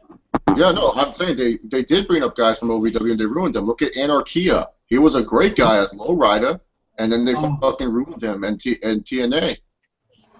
Yeah, after this, we had a promo from the Wolf backstage, wanting the best competition to pretty much in this tournament, the best competition to fight for the tag title. Competition. And they break off. They break off whatever. Then you see James Storm, in the back talking to Davey, trying to convince Davey Richards to join the Revolution. And he is accompanied with the great Sonata and Manic. I know where they're gonna go with this. Oh God! So James Storm is gonna win the tag team tournament? Who knows? He's not. Who knows? He's not going to win the tag team tournament. Well, I'll tell you what. We'll talk about this. I'm just guessing. He's winning tag team because he's the only one that did a promo segment with these dudes. So I guess he's winning it, huh? I'll tell you what. You won't be off if it were to happen. Tag team tournament. If it were to happen, Chase Oliver, you would say, I predicted on the TEAMHEEL podcast. I predicted it. If it were to happen, hypothetically speaking, of course. Yeah, watch Storm be a tag team champion. Just know I didn't even read. I only know one TNA spoiler from the shit that happened, and that involves the world title. But I didn't even read. I barely watch the product anymore because Bound for Glory got me so disinterested. And that one spoiler pissed me off, especially some of the shit that happened in it. I was like, really? It didn't even glorify the person who won the belt. It glorified a special referee. Like, it was so stupid. After this, you had a tag team. The next match in the tournament. You had EC3 and Tyrus, a.k.a. Brodus Clay. Oh, God. Versus Eric Young and Rockstar Spud. In this match, I'll say this, all right? Rockstar Spud showed what he's about. Like, I like his offensive maneuvers in this match. All right? But other than that, though, the winning team here was EC3 and Tyrus. Oh, God. Tyrus pinned Rockstar Spud. Why? Ooh. Eric Young's in this match. Pin him. Fuck. They gotta beat down Rockstar Spud so they can start that thing going to lockdown where it's EC3 versus Spud. Lockdown? That's in April. That's in April. And I don't know if you know this. I don't know if you know this. Alucard, I don't know if you know this, but in real life, Rockstar Spud got released by TNA. You're joking. No, he did. He literally got released from TNA in real life. Are you serious? Yes. You got Someone linked me this. I gotta read this. He got released. He said on Twitter, "Whoa, it's official. I'm off the roster. It was a nice ride." He said this on Twitter. A long time ago, because he's probably playing the storyline. Oh, that's probably storyline, though. Remember, Did he he did fire fire on him on TV? TV. That was on story. Let me see. Yeah, they did fire him on TV. EC3 fired him, and I guess Spud played it off. Yeah, that's a story. So how was he in this tag match then? You gotta remember, How did he get right back? How did he get right back? He got hired back by Kurt Angle. I guess he got hired by Kurt Angle. Who knows? But again, it is what it is. So wait, he was literally fired for only a week? I think just for that angle, I don't know. This is a storyline. That's the worst firing storyline I've ever heard in my life. You fire a dude, and you don't even give him like 3 weeks to build this up, build the anticipation, have him try to invade the impact zone and try to beat up EC3. You just hire him back the next week. Fuck Tip. Hey guys, gentlemen of the quorum. I will be back in 2 seconds. I have to drain this main vein. Carry on without me for a bit, all right? Vein. Yeah. If you don't go to the YouTube site on TNA, you wouldn't know he got hired back by Kurt Angle. So. Oh no, yeah, he got hired back on the YouTube site. That's he got hired by the Okay, I'm sorry. That's terrible. That's terrible. Because like if you fire someone, that's the perfect type of heat to get on a heel. Is that they fire like the personal assistant, and then to make that dude a babyface is that he will go out to any lengths just to get his revenge. He will like fucking invade the impact zone. He will go through the crowd. Like that's how you gain babyface heat. Instead, they just fucking like bring him back on the YouTube site. And I'm like, fuck this, man. Like it probably got worse like during when they were taping this, because from what I saw, he fired EC3 fired him, right, and then like a couple of matches later on, they had this match. Yeah, so people were probably wondering, oh, what the hell, wasn't he just fired? I'm pretty sure a lot of fans probably thought, oh, he was just fired by EC3, like like as his assistant, but not fired overall in TNA or something like that. But TNA, via storyline on TV, is saying that he got fired on TV. Like, fuck off. Yeah, well, he did get fired, and then they just he was about to leave England apparently, and about to leave to England, and then he got a call from Kurt Angle. So stupid. I don't fucking know. Oh my god, I'm getting a head. I want to talk about self predictions right now. I'm getting a headache hearing all this TNA stuff. Oh god. Like, see, that's the problem with TNA is, man. Like, they have so much potential to do. I'm back, guys. What did I miss so far? We were just talking how apparently Rockstar Spud got hired back via the YouTube page. They didn't even show this shit on Impact. He got hired back on the YouTube page. Yeah. You have to be a dedicated TNA fan to watch that crap. Yeah. All right. So then we get to the contract signing. Oh god. Yeah. Now, people need to understand this is not WWE style contract signing. There's no carpet. There's no table. Just Kurt Angle, Bob Roode, just standing there, there's no contract. They're holding a clipboard with the contract, So ghetto. Yeah, I know. Hey, at least back in 2005 when they do contract signings, they would get that little fucking table. They would steal the announcer's table, put it in the ring. That's what they used to do back in the day. They stole the announcer's table, they put it in the ring. There is no announcing table on the tapings, though. Yeah, exactly, because they're fucking announcing this in Nashville. They don't even go to the shows anymore today in Taz. They sit in a comfy little office every week. Like every Monday, they go to an office to fucking tape. They weren't even there for Bound for Glory. Like, they were not. And in this promo, Bobby Roode cut a promo saying, "You know what, Bobby? I came this close to beating you, but I know now you have doubt and this and that." And he bleeds professional wrestling. He loves pro wrestling, while Bobby Lashley only cares MMA. And yeah. MVP tried to have Lashley not sign the contract, but at the end he did.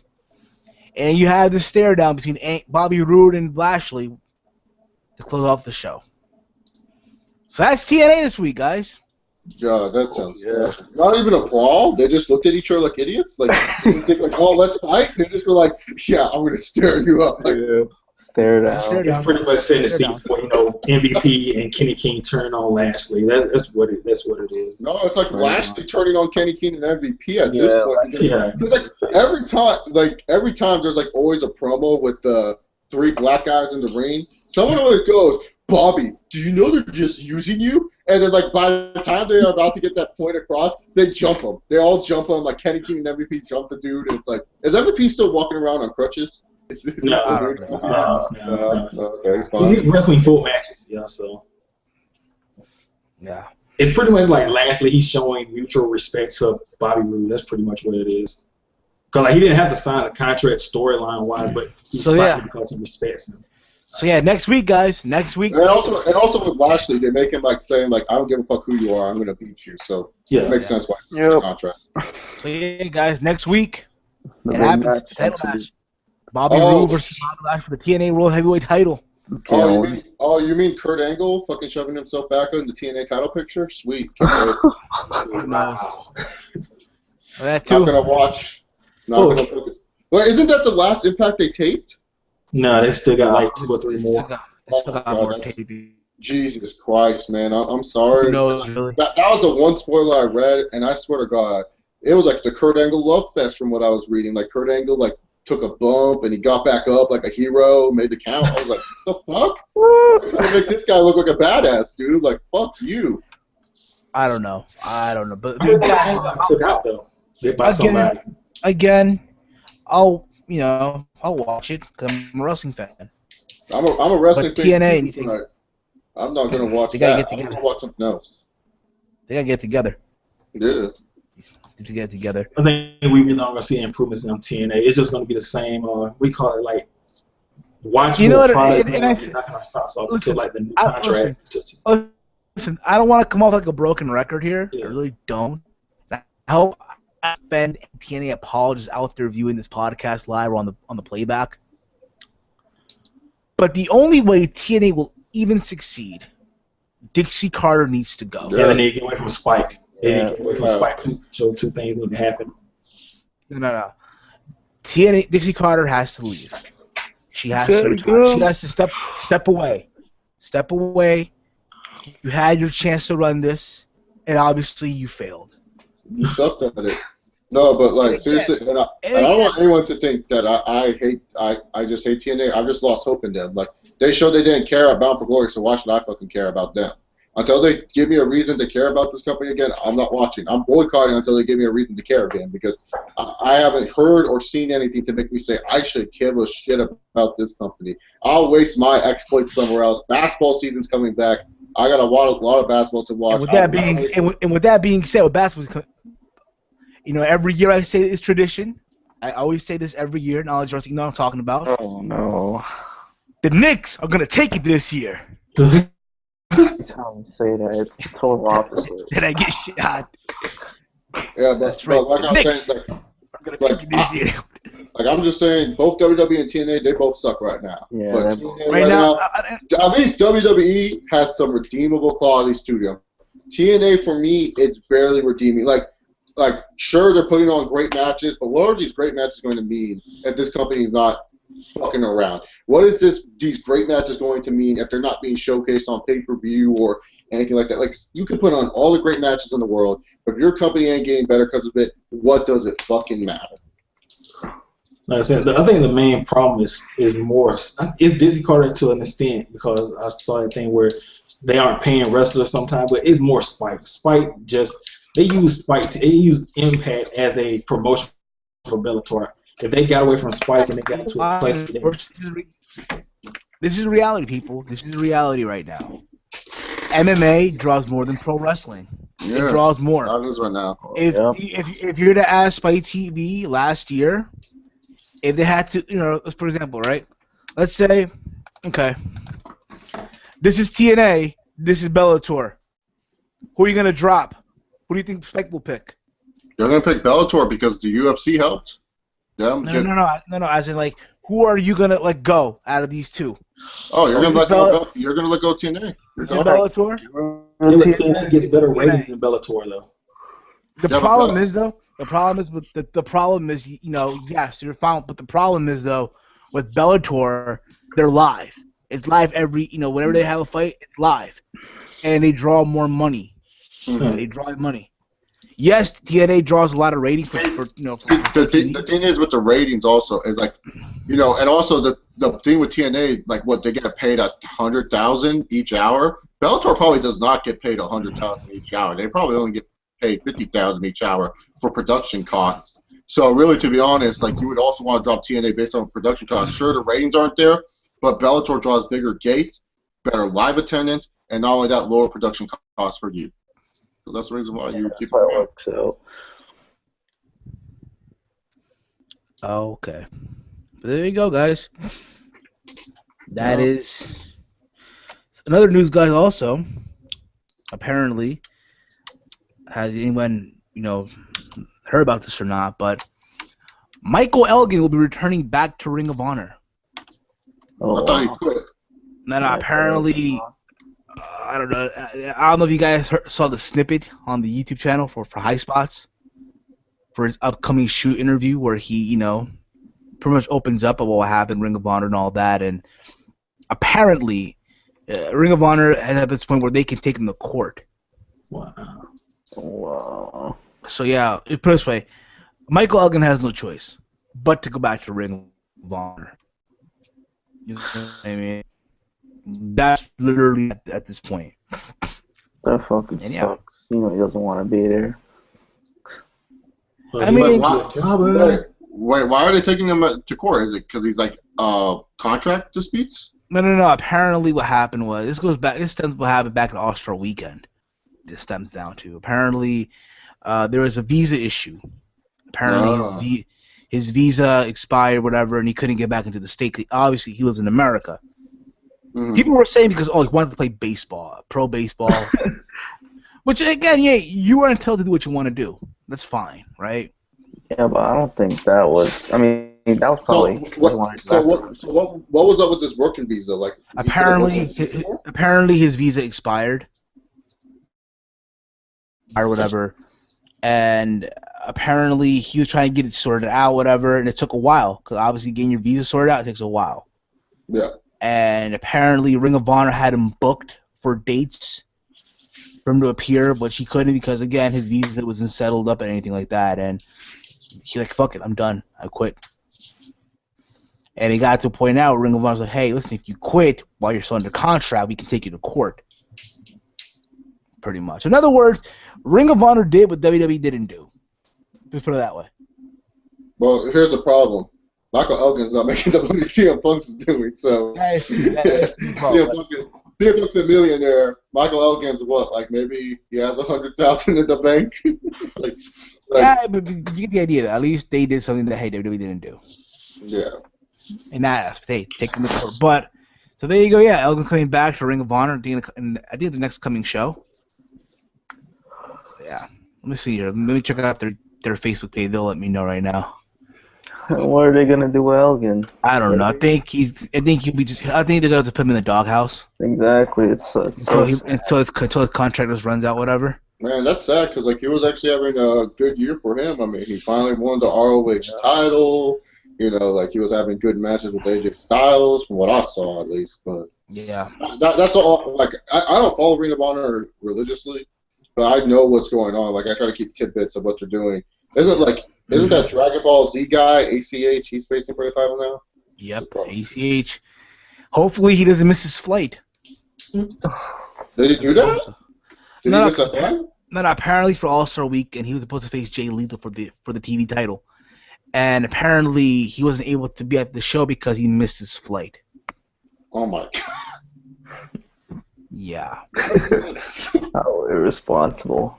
And hey, I mean, again, I'm not a travel agent, and all that, but fuck, nor I'm not a wrestler, but hey, I'm sure rule number one is, hey, never miss your flight. Yeah. Always get to be.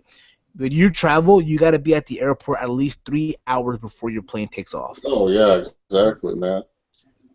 Exactly. That's a rule. Now, if you happen to live next to the airport, then that's an exception, but.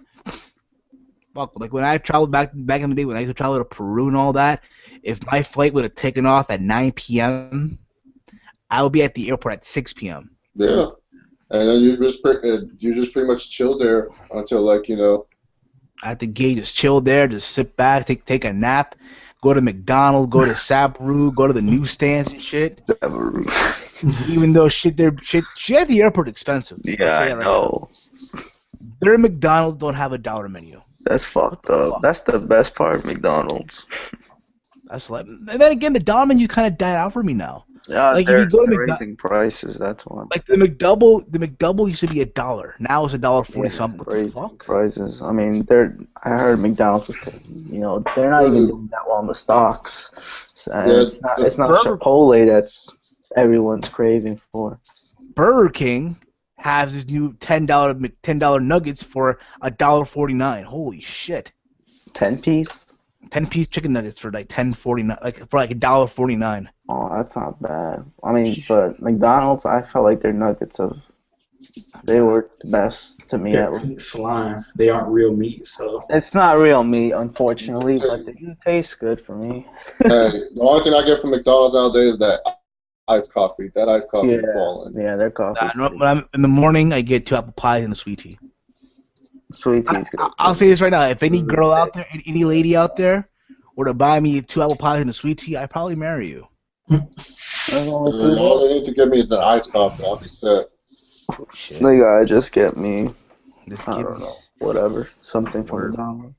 So all I'm saying, knowledge of wrestling, we go to Final Battle in New York. I might go to Burger King. Fuck this. Get that MP chicken nuggets. But Wait, yeah, is that the main event for Final Battle? ACH and Jay Briscoe? no. The main that's main eventing. I think that's before the Glory by Honor. I think. Oh, okay. I was gonna say if that's the main event for Final Battle. That's depressing. I think the main event now. I was gonna say. I mean, to Final me, Battle is like their biggest show, right? yeah, that's like the WrestleMania. That's like the WrestleMania. But then again, though, to me, the WrestleMania is Supercard of Honor because that's on WrestleMania weekend. But this is still one of their biggest. Super Card of Honor ain't happening this year, right? No, it's happening. It's happening. Oh, is it happening out in San Francisco outside of the Santa Clara? I think so. Yeah. That's terrible. I mean, if Because like I live in California, Santa Clara and San Francisco, they're not as close as people think they are. Just to get into San Francisco from Santa Clara, it's like an hour and a half drive. So that's like a fucking lot of driving you're doing. And plus trying to find parking in San Fran. Ooh. I mean, unless you're traveling, unless you're getting a car rental. That's my advice. Anyone out there doing a Mania weekend this year, if you're gonna do Mania weekend for next year, whatever it may be, you're better off. Like anything out of your area. Like let's say you live in the East Coast and you're gonna travel to the West Coast, you're better off getting a rental car. Mm-hmm. You and your homies, whatever it may be, you better chip in $100, whatever it may be for the rental car. There you go. But yeah.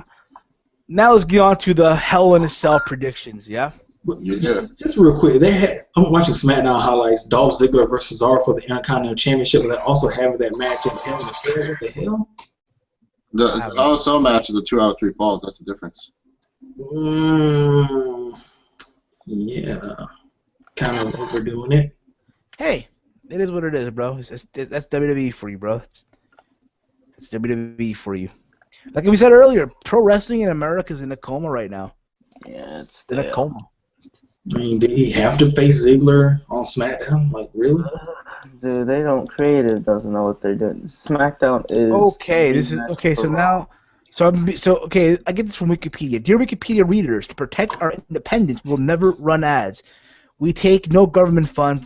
We survive on donations averaging about $15. Now is the time we ask. If everyone reading this right now gave $3, our fundraiser would be done within an hour. We're a small nonprofit with cost.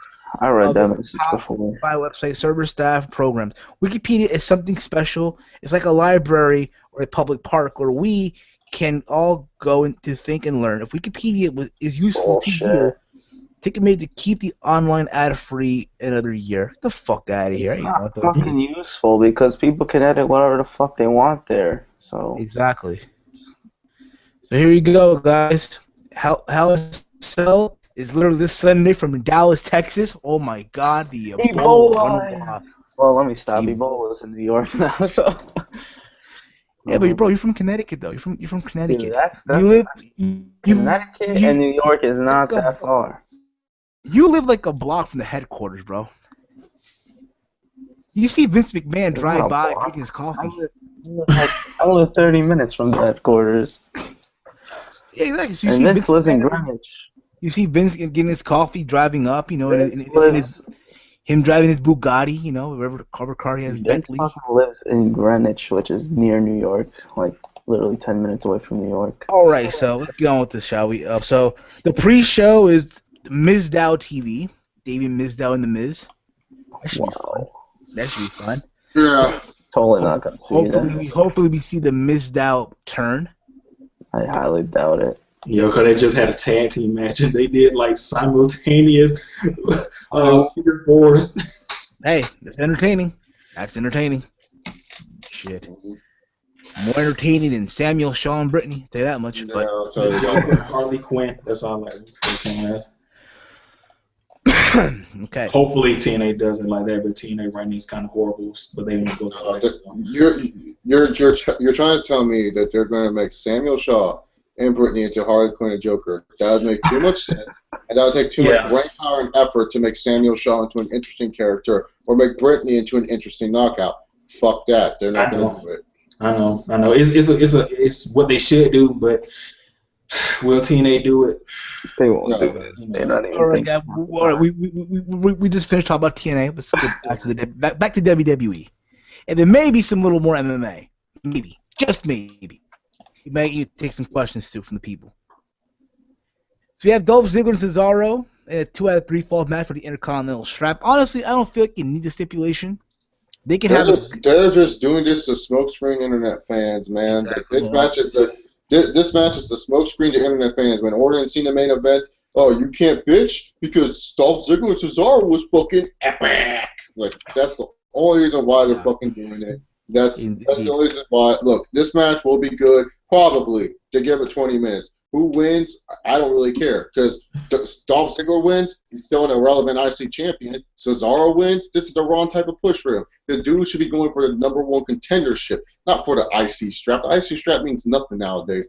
I don't care who wins. Should be a good match. I want Cesaro to win just because I like Cesaro more than Dolph Ziggler, but just keep it on Dolph Ziggler so he can feud with like Luke Harper or some other loser. But again, to me, honestly, this is my thoughts, right? You could have Cesaro win, right, and have Paul Heyman try to come back to Cesaro. Because remember, they're no longer affiliated, but they're friends, right? That would still hurt him though, because Paul Heyman, the WWE doesn't work with anyone but Brock Lesnar. No matter what he does with someone else, it's poison because he makes them worse. He has made John Cena worse in this fucking John Cena's already bad on the microphone. He's made John Cena more boring on the microphone since this feud. He made CM Punk boring as hell during his 434-day title reign. He made Ryback into a fucking joke. He made a good prospect and Curtis Axel into a joke. It don't matter if Paul Heyman wants him back because if I was Cesaro, I'll just say no. You ruined careers in the WWE. You ain't the WCW Paul Heyman. You ain't the fucking ECW Paul Heyman. You're the WWE version that sucks. You can only do well for Brock Lesnar. And that's because Brock Lesnar shouldn't talk at all, and it's good for him to have a mouthpiece. So. Now, what if Cesaro were to say all that in a promo on Paul Heyman? Oh, that would be amazing. But that would be asking WWE to actually use brain power. So no, it won't happen. This is how the promo would go. I want you back, Cesaro. No, I am the Intercontinental Champion by myself. Goodbye. That's how the fucking promo would work. Oh my god, you just sound like Paul Heyman. Holy shit. Can we see a potential, alter ego of Chase Lesnar. Chase Heyman? I don't know, Chase Heyman. Ladies and gentlemen, my name is Paul Heyman. My Heyman's kind of off, but yeah. You can use some work. Give it a couple of weeks, practice a little bit. It could work. But I'm going with Cesaro here. I think it will make sense to have him win the strap. But then again, who knows, right? Knowledge of wrestling, a la carte. Damn. This match, it's gonna be good, obviously. And then the internet's gonna explode and probably jizz all over their pants. 5 stars. Dave Meltzer rating. Oh my god. 5 out of 5. This match is amazing. But, dude, like literally, these two could go out there and just do rest holds, and then people would be saying, "This is wrestling right here," and Randy Orton will go do rest hold. Oh, another rest hold by Randy Orton. Yeah. This is wrestling. Yeah. This is wrestling. WWE show, you rarely hear that chant. All you hear, "This is awesome." You never heard WWE crowd say, "This is wrestling." The one thing that will hurt this match, though, for me personally, just looking at match wise, is if the Fame-Acer pinned Cesaro, or like the fucking the suplex pins Cesaro, pins Ziggler. Like you can't have the fucking signature moves in 2 out of 3 falls and the match because you're going to be using those signature moves a couple more times throughout the match. You have to have the finishers and each fall of this match. That's just me. Yeah, I feel like Cesaro's uppercut is gonna get Ziggler. He's gonna get Cesaro one fall at least. Yeah, and that's fine because he's been using it as a finisher. He's been using it as a finisher. And Ziggler will probably do zigzag, and I think I have Cesaro winning here too, honestly, because I don't know if they'll do anything with Cesaro, because IC champions doesn't mean you're automatically gonna get a push like that. How dare you guys? How dare you all I say don't know, that man. about the great Cesaro? They don't know what to do with that guy. So, and Ziggler, he could be IC champion or not, and he won't be. I mean, he'll just be there. He won't have many cool feuds. Who is he really gonna feud with? And then Bo Dallas. I don't know, but I got Cesaro winning. Right, Alucard. It's hard to say. I mean, it's like you guys say, the match is going to be good, but I don't even know who would win because either way, if Cesaro wins, who's he going to feud with besides Dolph Ziggler, and then Dolph, where does he go from here? So it's kind of like, Yeah. After we have Gold and Stardust Dust Bros versus the Cares. Usos, Who cares? the tag team titles. This match is so irrelevant. I've done some research. Gold and Stardust, since winning the fucking belts, have not won a match on Raw or SmackDown. They have not won a match. These two are tag team champions. They're bumps. They're losers. They're fucking losers. Yeah, No. they probably will win this match. They probably Yeah, win, exactly. but in all honesty, the only problem I have with this, the only problem is that the fact that you have them going at it in tags, in six-person tags for the last couple of weeks, or in triple threat tag team matches for the last couple of weeks. That's not building up a feud at all. Yeah, they had a segment main event where it was. I kind of liked. I think it was that brother game. Do you know this guy better? Or it was a decent segment. I saw the clip on YouTube. If they added that to Raw, that would have been a lot better. But Yeah, but that tag just team makes too much matches. sense. They're just throwing up tag team matches all over the place. See, the thing is, Usos win. Oh, great, we get a fucking trilogy with these idiots. Who cares? but that's what it is. Who cares? But if Gold and Stardust win, who the fuck are they going to feud with? The Los Matadores? Literally, the Los Matadores. They're the only big. Vaudevillains. They're going for the NXT tag titles, apparently. Yeah, they are. It's got to be a face tag team. NXT.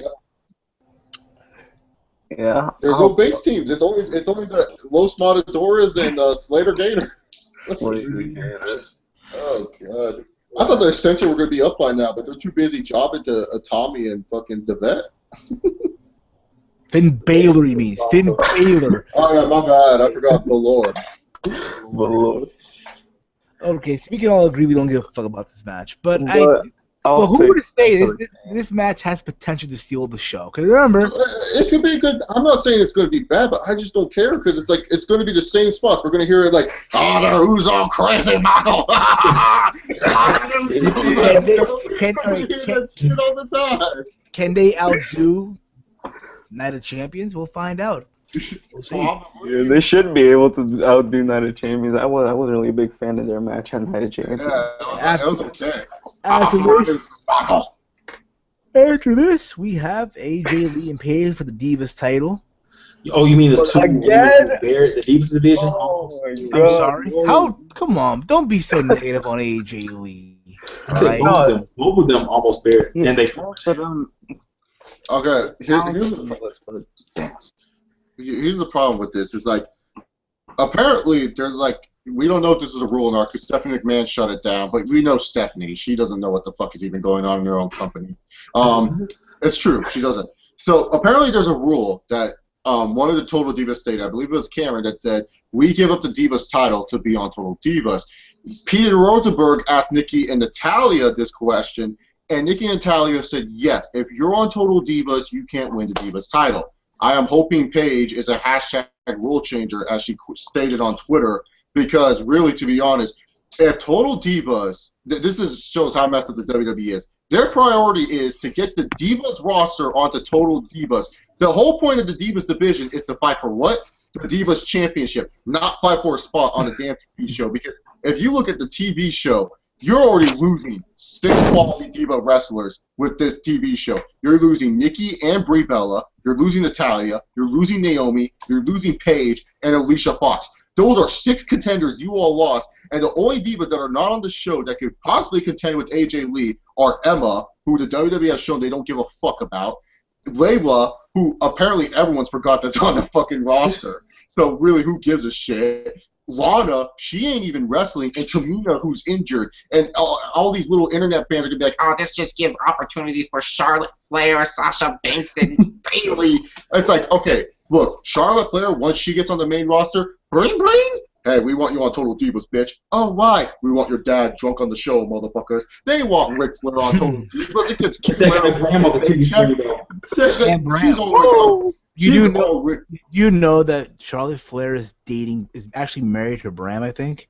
Yeah, who cares? He can sign a fucking release. Just say, don't mention TNA, or hell, don't even show Charlotte what she's doing at her home. Just have her have dinner or something like that. Just censor his real face. name. Just censor his face. Censor his I mean, in all honesty, only us internet fans know what happened to Kenneth Cameron when he was in NXT and why he got fired. Only us internet fans know. You don't need to bring this up to the casuals that, oh yeah, he beat up a cop while he was drunk. You don't need to fucking say that on the Total Divas fans. And then Sasha Banks, I'm sorry, she screams Total Divas. This bitch screams Total Divas. They will put her on the show. So then you lose Sasha Banks and fucking whatever her name is, Charlotte. And then afterwards, Bayley. Hell, I wouldn't be surprised if they say, oh, wait, you're friends with Paige? Let's just put you on the show for shits and giggles. So, like, really, to be honest, man, it shows how messed up their priorities are, is because they're telling me that Total Divas is more important than the Divas Championship. And this is the Divas division, which you're fighting for the Divas Championship. Just like in the heavyweight division, you fight for the WWE Heavyweight Championship. You're not fighting to be on Total fucking Men reality show. You're fighting for the WWE Heavyweight Championship. It shows their priorities are messed up. I want Paige to win just to be like, okay, thank you, WWE. You have your priorities straight. You realize these girls are here to fight for the Divas titles and not to be fighting on the show called Total Divas. Like, don't get me wrong, Total Divas, great car crash TV show. Great car crash TV. But this should not be the main focus. You should not be putting Total Divas over your actual Divas division. That's just me.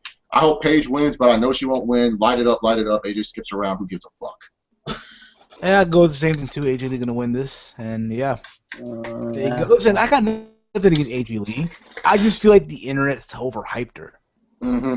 Yeah. Way overhyped. Like, I know, like, they make you seem like she's better than Molly Holly and Jacqueline and Ivory or Trish and Lita. News flat. Fucking Ivory would run circles through this bitch. Dude, the thing with AJ, and let me just talk about the match itself. AJ Lee and Paige, will they put on a good match? Absolutely they could, if given time. Because their SummerSlam match, they were actually getting some chemistry with one another, but it ended way too damn quick. If they actually give these women some time, they could put on a good fucking match. But I agree that the internet has overhyped AJ Lee, and I think the main reason why is just because she was like one of the few women wrestlers they've seen in a while that could actually pull off a hurricanrana. It's like, because most of these WWE fans don't watch the independents. They don't know that most women in the UK or in fucking Lucha, like Sarita from TNA can fucking, I even think Sarita's a better wrestler than fucking AJ Lee. I saw Lucha Libre. If you want to look at the Lucha style, Sarita is fucking better than fucking AJ Lee. Like, they just looked at AJ Lee because at the time, most women wrestlers, they were just bitch slap, DDT, simple moves. They weren't doing anything good. AJ Lee comes in, she's doing a hurricanrana or a crossbody. You're like, that girl can wrestle. Like, because nowadays wrestling is not what it's supposed to be. It's just high spot kick, high spot kick, high spot kick, no sell, no sell, no sell, no sell, no sell, no sell, no sell. That's wrestling nowadays. It's sad. WWE fans would lose their minds if they ever saw like Japanese women's wrestling. They couldn't handle that shit. Exactly. They would think that Japanese women's wrestler is the greatest of all time. Like, they don't watch independents. Like, these WWE guys that go on the internet, they don't know that there's more talent out there, and that's what Pillets, man. That's what overhyped AJ Lee to the extent, you know, because Preston. That's just what overhyped AJ Lee is, just because they've never seen a girl like her do the moves that they have. And same with Paige, because like Paige brought in a more vicious style. It's like they have never seen the European style with the women's wrestler before, so they just start freaking out. So yeah. Exactly. What her style now. like these women are not bad. Like Paige and AJ, they're not bad. Like I'm not saying they're terrible in the ring. I'm just saying like fans overhyped them way too much. Like Paige is only like what, like 22 or some shit like that, and she's like already a Hall of Famer if she wins the Divas title this Sunday, because that's the third title. That's three times. That's like, who the fuck ever has done that? Like, yeah. Wait a minute, hold on. AJ has 3 title reigns, and she has 3. And she's the longest reigning Divas champion. She's already a Hall of Famer. She's gonna be Hall of Fame bound. Paige will probably be Hall of Fame bound. And it's only what? Paige's first year. And who will induct AJ Lee? Lita, of course. That'd be awkward, but think about it, Natalia only has 1 Divas championship reign. Natalia has a ring that no one even fucking remembers. That flopped big time. That's unfortunate. You know, they could have done something with Natalia. Problem with her is that she is kind of bland. Like, there's no personality to her. Yeah, it's like minus the fact that she's like a heart. Why do I give a fuck? Yo, they could have had something good with her as an evil painter gimmick, but they scrapped that shit. I was like, I'm looking forward to it. I was like, okay, yeah, it's a psychotic painter gimmick with Natalia. Yes, okay, we don't need more psychotic people in WWE. I'm just saying, like, we don't need more psycho characters, like, because that's literally the plot ploy for every diva. Oh, you need to turn heel? You're psycho now. It's like, wow. Holy fucks. Yeah, Speaking of which, AJ Lee, Victoria, oh, let's turn you. Mickey James, you're a heel now. You're gonna be psycho because we think all women are psycho. Oh yeah, guys. So apparently, hold up. Let me just go on this app that I trust here, MMA Junkie. That's the real app there, you know. But yeah, I mean, AJ Lee's gonna win this. We all know this for a fact. I want Paige to win just for WWE to show me wrong. Because I honestly, I think it would be too soon for Paige to win the belt back. But it's just like at this point, like if she's gonna be on Total Divas and she's gonna say, and really, it's probably not Paige's fault why she's on Total Divas. Like, and if anything, it's a good career move on her because you probably get paid extra for being on Total Divas, and if you can get paid the same amount of money as if you were the Divas champion being on Total Divas, fuck it, take it. Like you're in this business for the money. I don't care how much your fans are upset that you're honestly, I know a lot of fans were upset that Paige chose this because she's considered the anti-diva. But look, in her time and on the main roster, she hasn't shown anything that she's an anti-diva. Nothing. She's been a normal diva since on the main roster. It's not her fault. It's the booking fault. It's the booking's fault. If it's a good, if she gets extra money in the bank, good for her. Because, like, to me, when I watch guys or girls in this business, I want them to be as successful as possible. I never want to see anyone fail because they've worked hard to get to this point of their careers, like whether it's being the top guy in Japan, top guy in CMLL, top guy in the WWE, whatever. I don't want to see anyone fail because the wrestling business, it's hard to make money in. Just like the fight business, like in boxing or MMA, it's hard to make money in any combat sport business. So it's always great when I can see someone make money and living their dreams. And hell, if she's making extra money for being on Total Divas, good on you, Paige. It just sucks because now the Divas division is going to just be AJ Lee skipping around the whole damn ring and no competition. That's my only problem with her going on Total Divas is because the Divas division has no competition. It's just literally AJ Lee and a bunch of other girls that the WWE doesn't care about, and all the girls they do care about is on this reality show that they can't win the title on because they're on this reality show. Yeah. That's my problem with it. We have Big Show and Rusev in the same match. Oh, God. No one knows who's going to win here. We can discuss this. Big Show. Let's move on with this. No, we all know Rusev's winning, yeah. But this should be a good big man match. Rusev for the win. Yep, Rusev Bashkara. We have Sheamus versus The Miz for the U.S. title. Wow. Something tells me here that Mizdow will find a way to get a win here. I see Mizdow being the one to win. Yeah, that's what I think they should do. I think they should have Mizdow win because what Miz wins, who gives a fuck? Sheamus wins by random bro kick, who gives a fuck? Does nothing. Mizdow wins, it would be fucking awesome. The dude's one of the hottest acts, if not the hottest act in the WWE. I know everyone's going to say Dean Ambrose, but I'm talking about character. Mizdow is one of the hottest fucking characters. I'll say this right now. Mizdow has literally blew Bray Wyatt out of the water. Yeah. Yeah. Yeah, exactly. You don't want to admit it or not. God Yes. damn. His Yeah, dad he's has on TV every week. Bray Wyatt has to have a re-debut, apparently. the Ascension, apparently. Yeah, Talking no, like I'm just saying, like Mizdow, this dude's is the hottest act right now in the Yeah, I WWE. really People hope love him. People find him funny. They find him entertaining. Like he gets huge pops anytime he does something. Like this guy is money, and they have to do something with it right now because you can only wrestle air for so long before we say what else is this motherfucker going to do.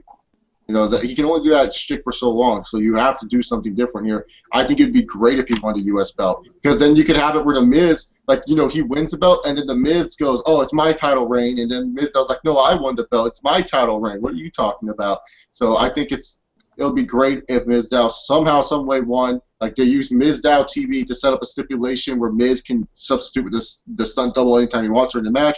Mizdow wins it, and you either have it where Mizdow's the U.S. champion, or you have it where Miz gets the credit for the reign, causing jealousy between the two. But, you know, these are all things that make sense. It probably won't happen. Bro kick out of nowhere, Sheamus wins. Yep, and then he goes on to fight. Sheamus is most likely going to win this, unfortunately. Yep. But the problem with that, though, if you're going to have Sandow and Rusev going at it, the U.S. title, both guys are European. They're not Americans. You mean Sheamus. You mean Sheamus. Sheamus also, yeah, Sheamus Irish. I know. Rusev is Bulgarian Russian. Unless you have Sheamus rocking, you know, the U.S. colors on his trunks and his gear. He just has the belt. That's the thing. You can just be like, I fight for America. And Sheamus kind of makes sense because it kind of like plays into the whole role, kind of like what they did with the Alberto Del Rio and Jack Swagger storyline, where they were all like, I come to this country to fucking breathe new life. This is the land of opportunity. Sheamus going to pull that fucking card out of his ass. Like, this is the land of opportunity. Speaking of Alberto Del Rio, apparently the guy. Al Patron, you mean? Yeah, that Al Patroni, Jabroni guy. Yeah, apparently he got fired by WWE. Little too late, will you all say? Little too late. Yeah, dude, like that Cody. I hope he never shows himself in Mexico because Conan, man, he's gonna hunt him down. Apparently. Yeah. Did y'all see Conan's tweets towards that guy? That shit was hilarious. Like Conan's a crazy motherfucker. Like I heard a story one time that him and Juventud like chopped off a horse head and put it in some dude's bag or some shit like that. I don't remember hearing the story. I've been crazy Conan Juventud stories, man. Like you will hear this deep shit. Like it's disgusting what these two used to do to people. Damn. But yeah, moving on. We have Brie Bella and Nikki Bella. The loser of this match become the winner. Personal assistant for 1 month. Like every time she hits an offensive move, she goes Primo. Like God, dude, calm down, man. Why? Why they do that?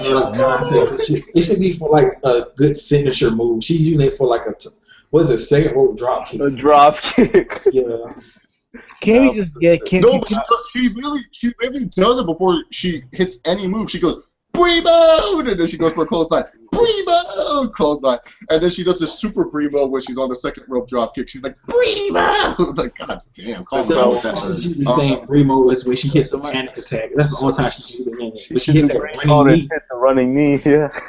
That's the only time she should be hitting it. So to my girlfriend right now, if you're watching this, Bae, I want you to start screaming Bremo. You know, when we play Bremo. Word. Yeah. But honestly, the Bella versus Bella match, if they give it 5 minutes, should do decent. These two have improved in the ring, whether you IWC people want to admit it or not, they have improved. Should be a decent match between these two. I see Nikki winning just so that way they can extend this feud because Brie's been too dominant on TV. It's kind of almost too obvious if Brie wins, and you have it where Nikki's like the personal assistant. And like really, this stipulation, if it's more of the heel to like taunt the babyface with, like if the babyface has the heel, it's kind of like childish, stupid stuff, and it makes the babyface more heelish than the heel, if you get what I'm saying, by making them do all this crap. And I can't see Brie Bella trying to act mean towards her sister because she's terrible at that as it is. So yeah, Nikki, because I think Nikki's the better actor and she could pull off being the personal assistant better. So Nikki will win. Gentlemen, or like she'll pull off, you know, making you feel some more sympathetic towards Brie.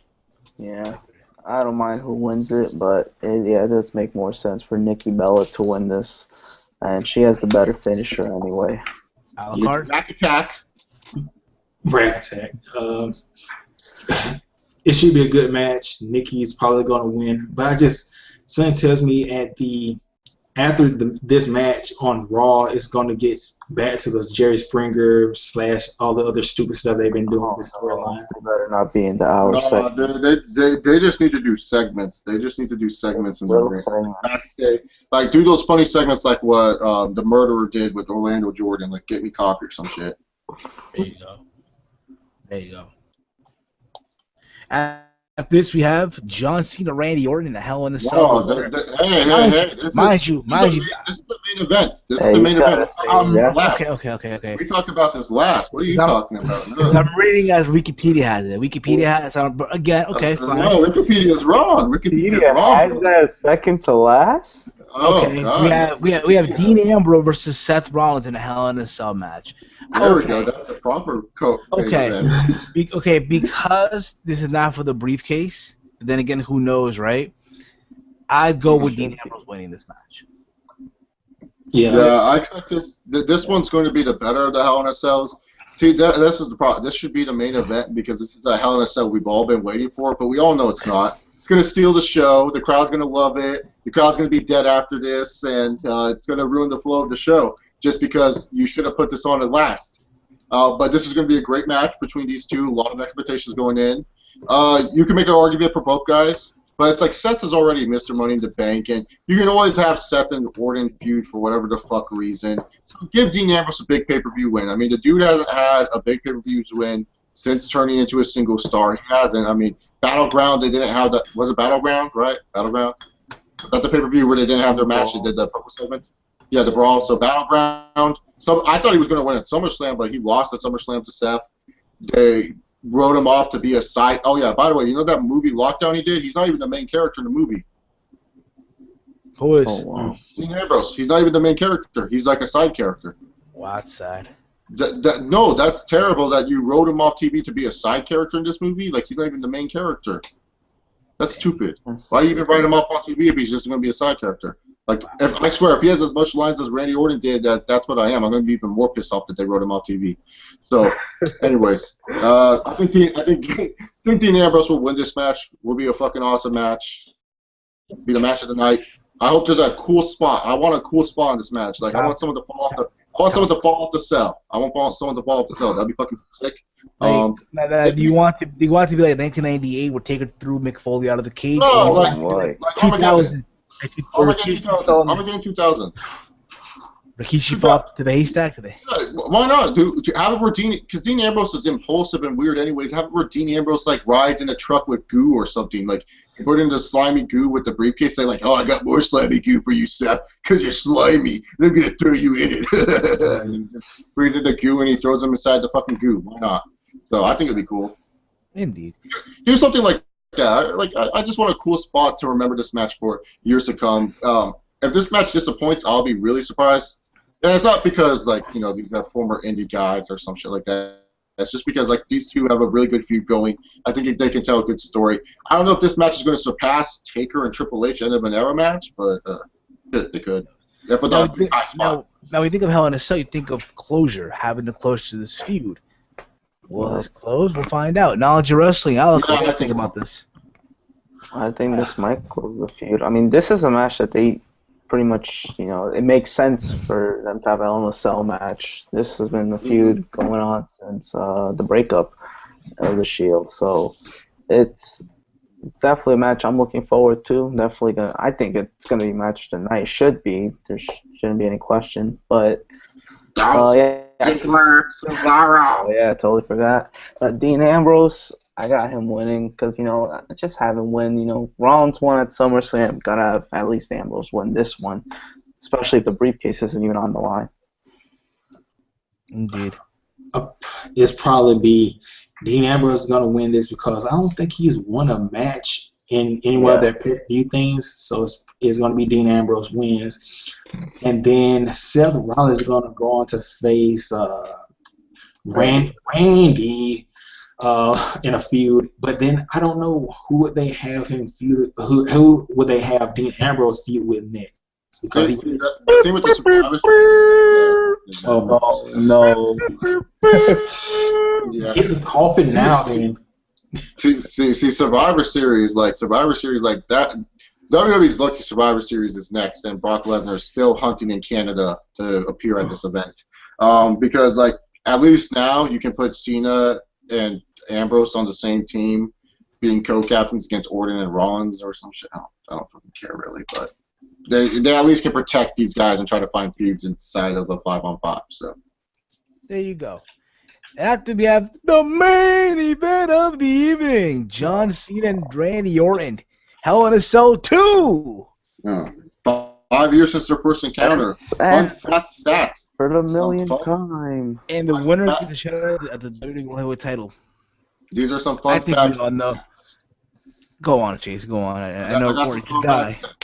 Got some fun facts. This is the 10th pay-per-view battle between John Cena and Randy Orton one-on-one.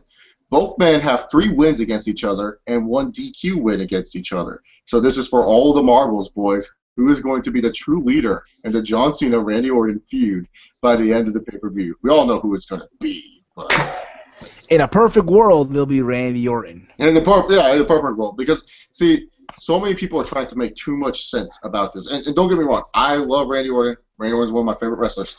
But here's the problem. You guys are making way too much sense of thinking the WWE would have Randy Orton win and then go on to face Brock Lesnar at Royal Rumble. And then have it where Seth cashes in on, or not, like, does what he did to Cena at Night of Champions, costing Orton the title there, and then you have it where Orton and Seth feud at Mania. That makes too much sense than brain power for the WWE. They're telling you. They told you by that promo last week. It's going to be John Cena. They're making Randy Orton look strong on TV to suspend your disbelief, to make you think, oh, these RKO out of nowhere vines are hot. Oh, man, Randy Orton's going to win this match because he's been on fire as of late. It's like, so what, man? It doesn't matter because at the end of the day, they feel Cena and Lesnar is their big money match. They're going to fucking have Cena and Lesnar go at it again. As much as I would love Orton to win and WWE to be different, they won't do that. It's going to be John Cena. John Cena is their safety gate. What if WWE wants to do John Cena and Roman Reigns, which should be the main event WrestleMania 31? Because Roman Reigns, to beat a guy, has to beat the guy in John Cena. Or, hell, if you feel Roman Reigns isn't ready, fucking Dean Ambrose and John Cena at WrestleMania 31. Because if Dean Ambrose needs to be the guy, he has to beat the guy in John Cena. You're going to give John Cena that title opportunity because it gives you more leverage of what you want to do for WrestleMania season. Like, Orton walking in as champion at WrestleMania, it didn't turn out well for you. Look at WrestleMania 30. Like, people forgot he was champion. People were more happy that Daniel Bryan made Batista tap out instead of Randy Orton. They forgot all that fall mess of Daniel Bryan and Randy Orton. They were more worried about Batista and Daniel Bryan. Like, if you asked anyone who was going to win that triple threat match at WrestleMania, no one was saying Randy Orton. Everyone said Batista or Daniel Bryan. I mean, even WrestleMania 24, remember when he walked in as champion at WrestleMania 24? What the fuck happened? No one was saying Randy Orton was going to win that match. Everyone was saying Triple H and John Cena. I'm just saying, like, John Cena is the better safety option for the WWE because they have more options. Because let's say Lesnar's like, look, I don't want to work a match with Roman Reigns, or says, hey, look, I don't want to work WrestleMania this year.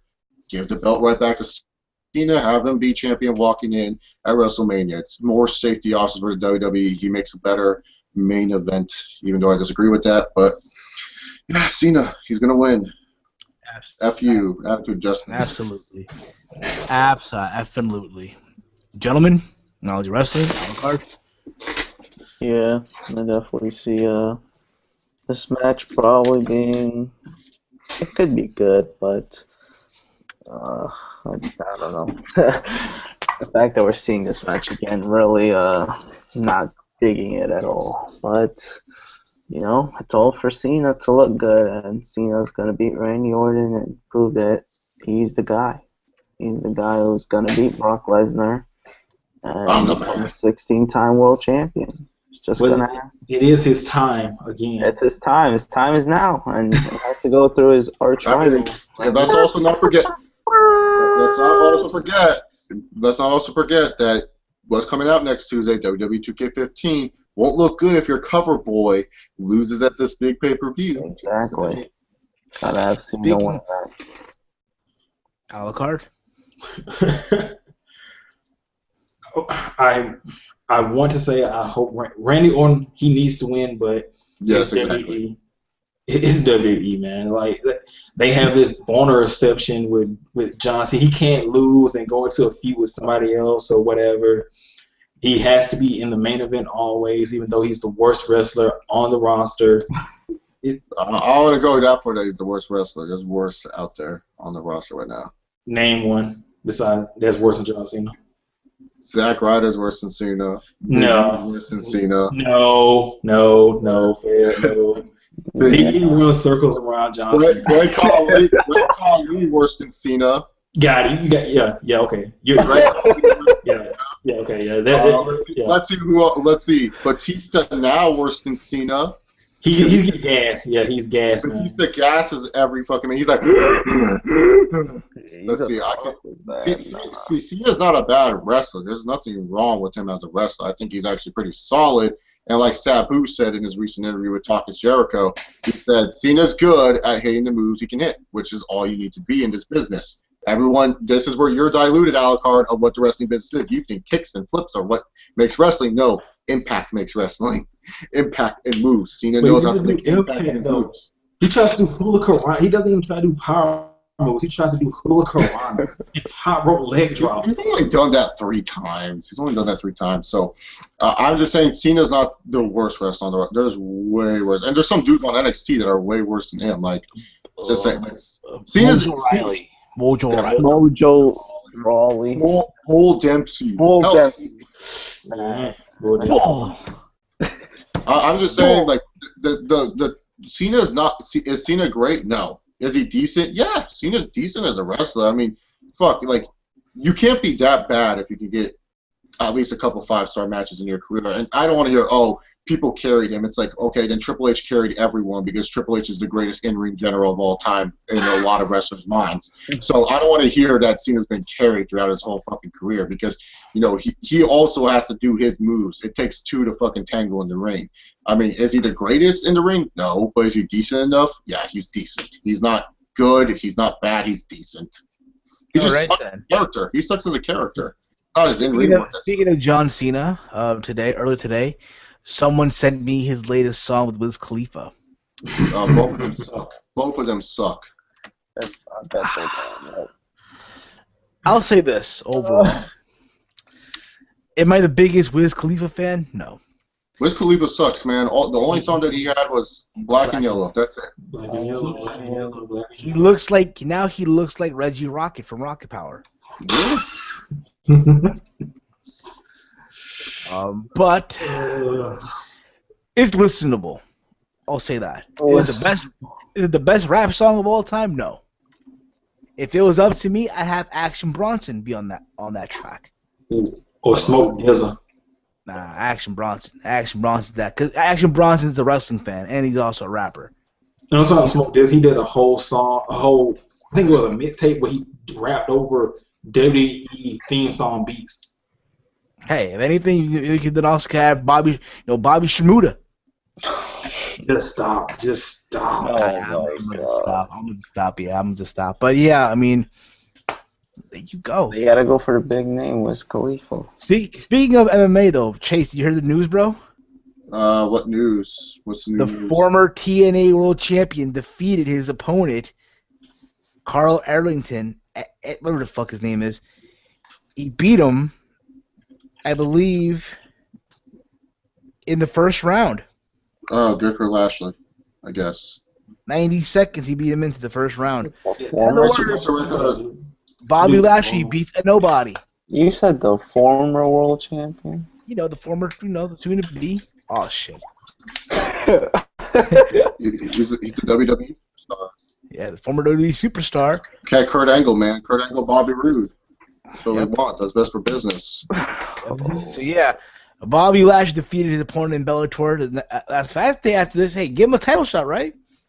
Who is the world champion in Bellator? Who is the world heavyweight champion in Bellator? Oh, some Russian dude, I think. Okay, that should be the next fight, right? I guess. If that's the case, they pretty much took the belt off Lashley too soon. Imagine him walking into TNA with both belts on his shoulders. That would have been sucking sweet. Nah, they wouldn't. Nah. Too much sense. That made too much sense. Not only that, Bellator wouldn't want to associate with pro wrestling. I mean, if Dana White didn't let Brock Lesnar wrestle one match while he was hot in the UFC. MMA guys don't want to be associated with pro wrestling. I don't know why, because pro wrestling is a little bit harder than MMA. So Yeah, and also, apparently, also Emmanuel Newton survives against Lytton Vassell. who gives a shit? I know. In other words, let's talk about a real MMA promotion. UFC tomorrow goes down. UFC 179 live from Rio de Janeiro, Brazil. Oh fuck, a random Brazil card, sweet. The main event of this card, the main event is Jose Aldo Jr. defending his UFC featherweight title against Chad Money Mendez. All right. Are we giving predictions? Because my prediction is Jose Aldo in 5. I think Chad will be able to challenge him for rounds 2 or 3. But Jose, he's gonna toy around a little bit. Yeah, I'm going with Aldo all the way. Yeah, I think it's gonna go to distance this fight because I don't see this, because I don't think it's gonna end as quick as it did last time. But my advice: I don't see Chad winning. Hypothetically speaking, out to win, run. After this fight, get the fuck out of the cage, get the fuck to your hotel, get the fuck back to California. You imagine he beats Jose Aldo in Brazil? He gets shot. Yeah, it won't be a lovely sight for Chad Money Mendez, but he could shock Aldo. You know, if Aldo comes in and he is too cocky and he's not ready, and you know, Aldo, he fights similar to Renan Barros, but the difference is between Mendez and Dillashaw is Dillashaw's a little bit lanky. Mendez is like stocky as hell, so he can't pull out the same shit Dillashaw did to shock Barral, you know? Yeah, indeed. So co-main event here. The co-main event is still Mr. Wonderful Davis versus Glover Teixeira. Oh, fucking A. That's garbage. That's whatever to me. Glover, what's Mr. Wonderful? Is Glover still coming off the loss from John Jones? I think that was his last fight, though. Okay. What's Mr. Wonderful coming off of? I think a loss to Rumble Johnson. Oh, yeah, okay. Rumble Johnson can't fight into UFC anymore because Dana White's a hypocrite. Fuck you, Dana White's the worst owner ever now. I hate him. So did he get cut from the UFC then? Did he get cut for real? He got cut? Yeah, he's gone because of his past because of the past women abuse charges that he has, and it was at the time when Ray Rice was so big. They went into a bunch of other people's records. They found that that Rumble Johnson had a bunch of allegations and also records of him beating women, and so he got cut from the UFC. That sucks, yo. Yeah, it's stupid. He's changed his ways. Dana White can't accept changing people, so he cut him for good. But I don't know.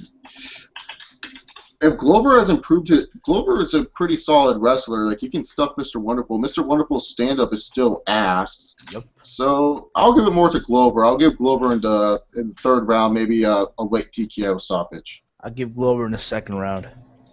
Okay. That's all I got from that. The rest I don't give a shit about. What's the rest of the cards? A bunch of random Brazilians we don't know about versus random Let me check. Let me Brazilians? Let me see here. Let me see here, pimp. Hold up. Let me see here. Promotion. What's the main undercard fight? Events. Let me see here. I'm gonna check right now. The shit load a little bit here. Fuck, you know I got Wikipedia, right? Wikipedia, good source, right? Mm-hmm. I'll look for it right now. Yep, we all talk combat sports, people. Just so you all know. Where's the wrestling talk, dude? We talked about wrestling for like an hour and a half, man, and most of it was painful. UFC is just as painful to talk about now because nowadays they put too much cards. Yeah. Why is like I don't know how you got UFC so popular and you just ruined that popularity. It's just ridiculous. To quote my good friend Bloodstained Lane, Dana White is bald bozo fuck. Yeah, exactly. To quote my good friend Bloodstained, we're cool. We're cool cat. All right, so the late do you want to do the prelim card or this one? What's the main undercard fight? Because don't they have like this deal where they want like a big undercard fight for Fox Sports 1? Okay, the undercard for Fox, preliminary card for Fox Sports 1. What's the main event of that shit? It's William Macaro versus Neil Magny. I don't give a fuck. Bout. I don't give a fuck. Under that, you have Yan Carball versus Nayuki Katani. Scott Jorgensen versus Wilson Reese. Felipe Arante John versus Jorgensen still has a job. Oh my god. Yep. All right. Well, what's the rest of the main card? What's the rest of the main card? Carl Diego Ferreira versus Bernil Dariush. I don't give a Darren fuck. Elkin. Darren Elkin versus Lucas Martins. Fabio Maldonado versus Hans Stringer. Oh, Glover God. Teixeira versus Phil Davis, and Jose Aldo versus Chad Money Mendez. Jesus, can we just talk about Silva and Diaz? That's the only card I care about right now, man. I know. Fuck. Right now, the big news coming, Anderson Silva had a press conference I think, this week as well. We're talking about Nick Diaz. Honestly, that's going to be a good fight. I'll say that right now. Yeah, no, it's the most interesting fight. I don't give a... I sense it. I smell an upset. I see Diaz shocking the world here because I'm a Diaz guy and all, but Stockton, motherfucker. Stockton. Yeah, they Stockton 209. What up? Can you imagine? Just imagine doing the Stockton slap to Anderson Silva. That would just be like, holy shit. I can't wait for that fight. That fight's the fight to talk about. But yeah, no, like the next card got ruined, right? The Mexico card because it came to last week being an idiot. It did. Absolutely did. It sucks. Also now, it did. Because again, you think about it, that whole card was built around Cain Velasquez. Exactly. This was his card. This ain't Diego Sanchez's card. This is Cain Velasquez's card. Well, guess what? Diego Sanchez is also out of the card. He's also out. He also injured his leg. There's no Mexicans on this show. Okay, let me just say this. You are in this profession for how many fucking years? How the fuck are you still getting injured during training?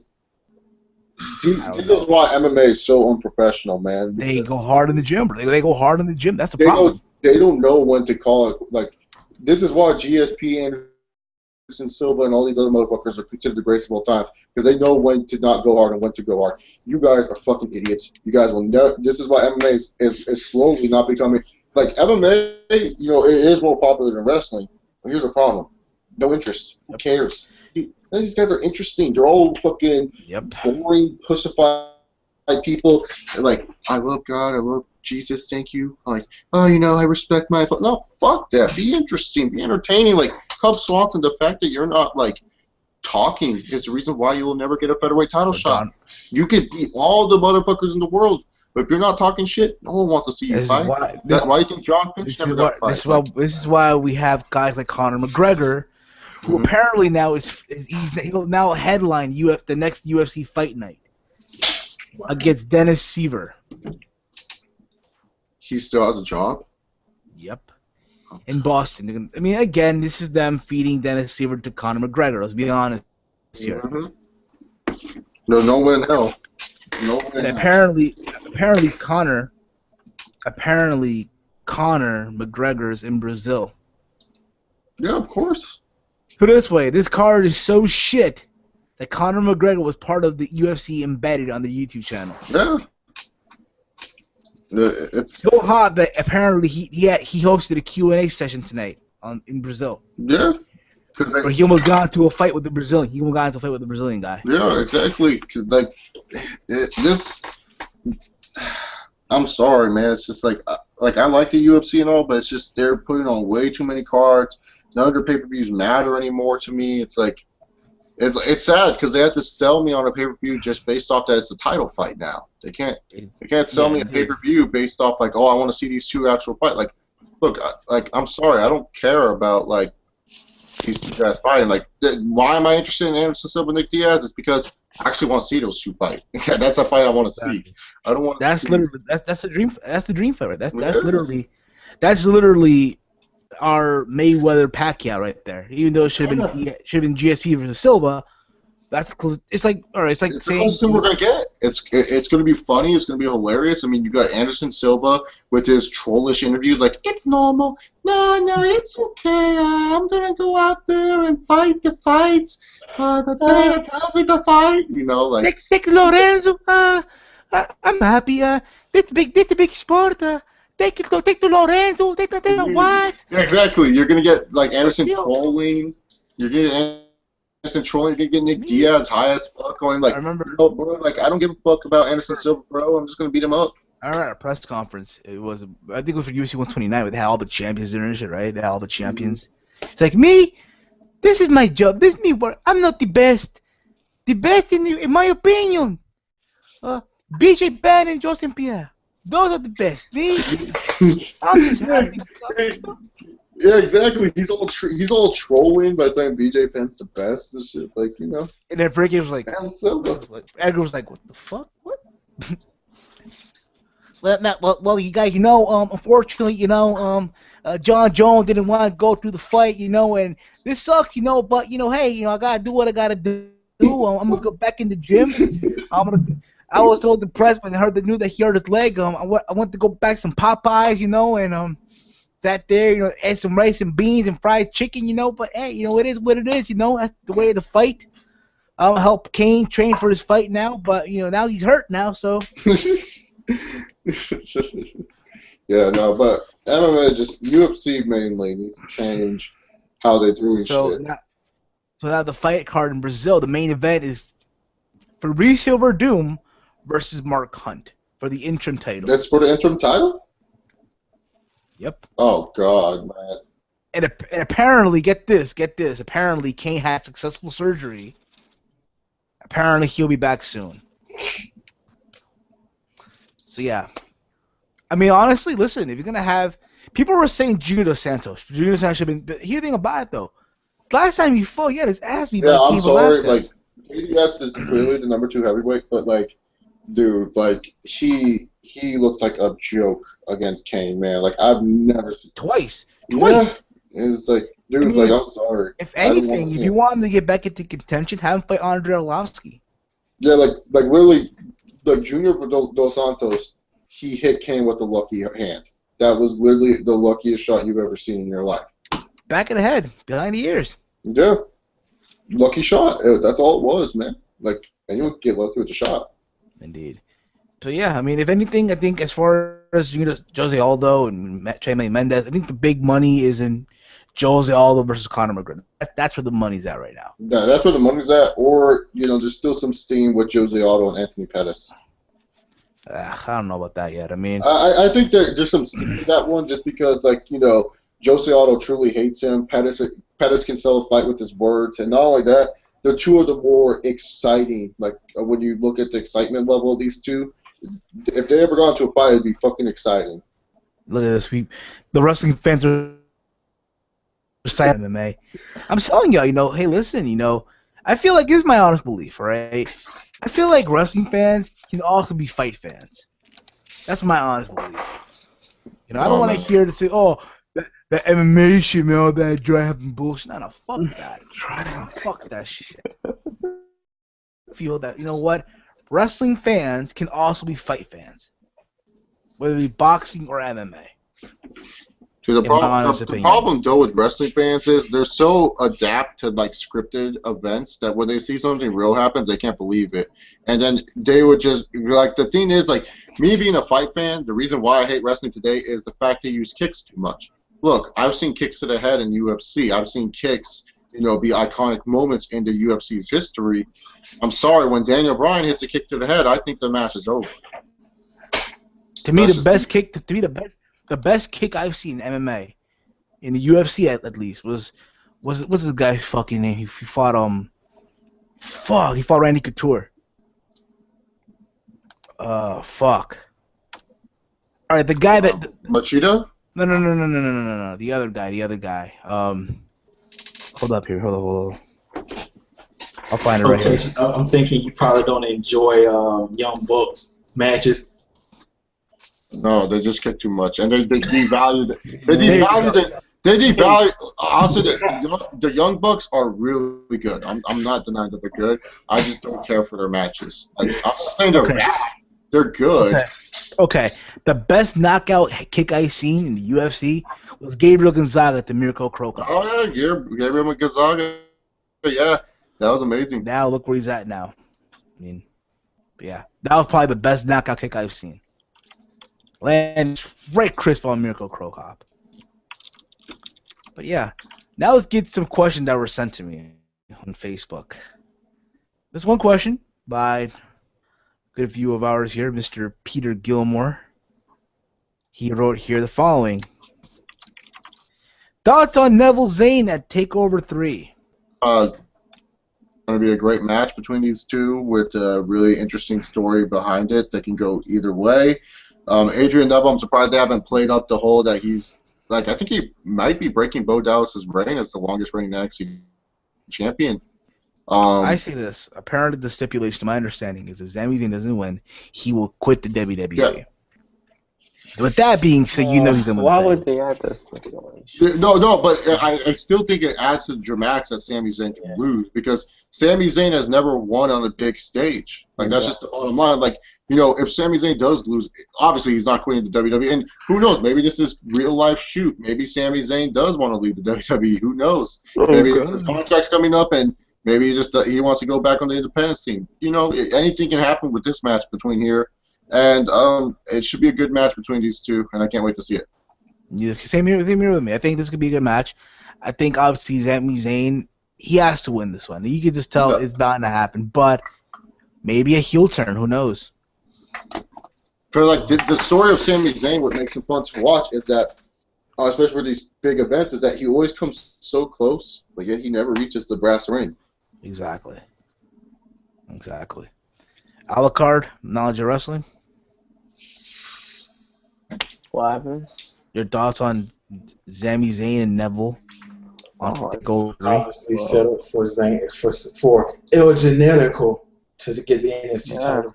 It's a good. Obviously, they were gonna face each other soon, and it's the right event. And definitely, Sami Zayn's gonna. I mean, he should be able to win this match to finally win the title. The fans get all happy. And that should be good to watch. And then Kevin Steen can come out and attack him, and we could get the Kevin Steen versus Sami Zayn figured out. Oh yeah. Well, guys, this wraps up episode number 64 of the TEAMHEEL podcast. I think we've been on now for almost 4 hours. I think it is 4 or 3. I think we Bruce Blitzed it. No, we Bruce Blitzed it all right. We Bruce Blitzed it. Yep, we have. But yeah, thank you all for tuning in. If you tune into us live or on the playback, Chase, thank you once again for tuning in. No problem. Knowledge of wrestling, a la carte. Thank you all once again for tuning in. And as always, guys, if you're new to this channel, hit that subscribe button. It's somewhere down below in the description box, whatever. You can subscribe to my YouTube channel, youtube.com/HeelSteven. Follow me on Twitter @HeelSteven. We go live on this channel every Friday at 11 p.m. Also, check out our Facebook page, facebook.com/GutCheckPodcast. And check out Wrestling News Talk Facebook page as well. Anybody go next? Everywhere. Yeah, Chase Oliver on YouTube, Chase Oliver 68 on Twitter. Follow that. I'm Ham Walter. Follow on Twitter @HamWalter. And subscribe to my YouTube channel, Knowledge of Wrestling. All right, guys. We'll be back next week. We'll discuss our thoughts on Hell in a Cell, our thoughts on Bobby Roode versus Bobby Lashley. Oh, God. Maybe some other random stuff. Who knows? But remember this, guys. And yes, PW Outsider will be back next week. But to quote the PW Outsider, masturbation is key. We are out like Janice Titties. Peace easy.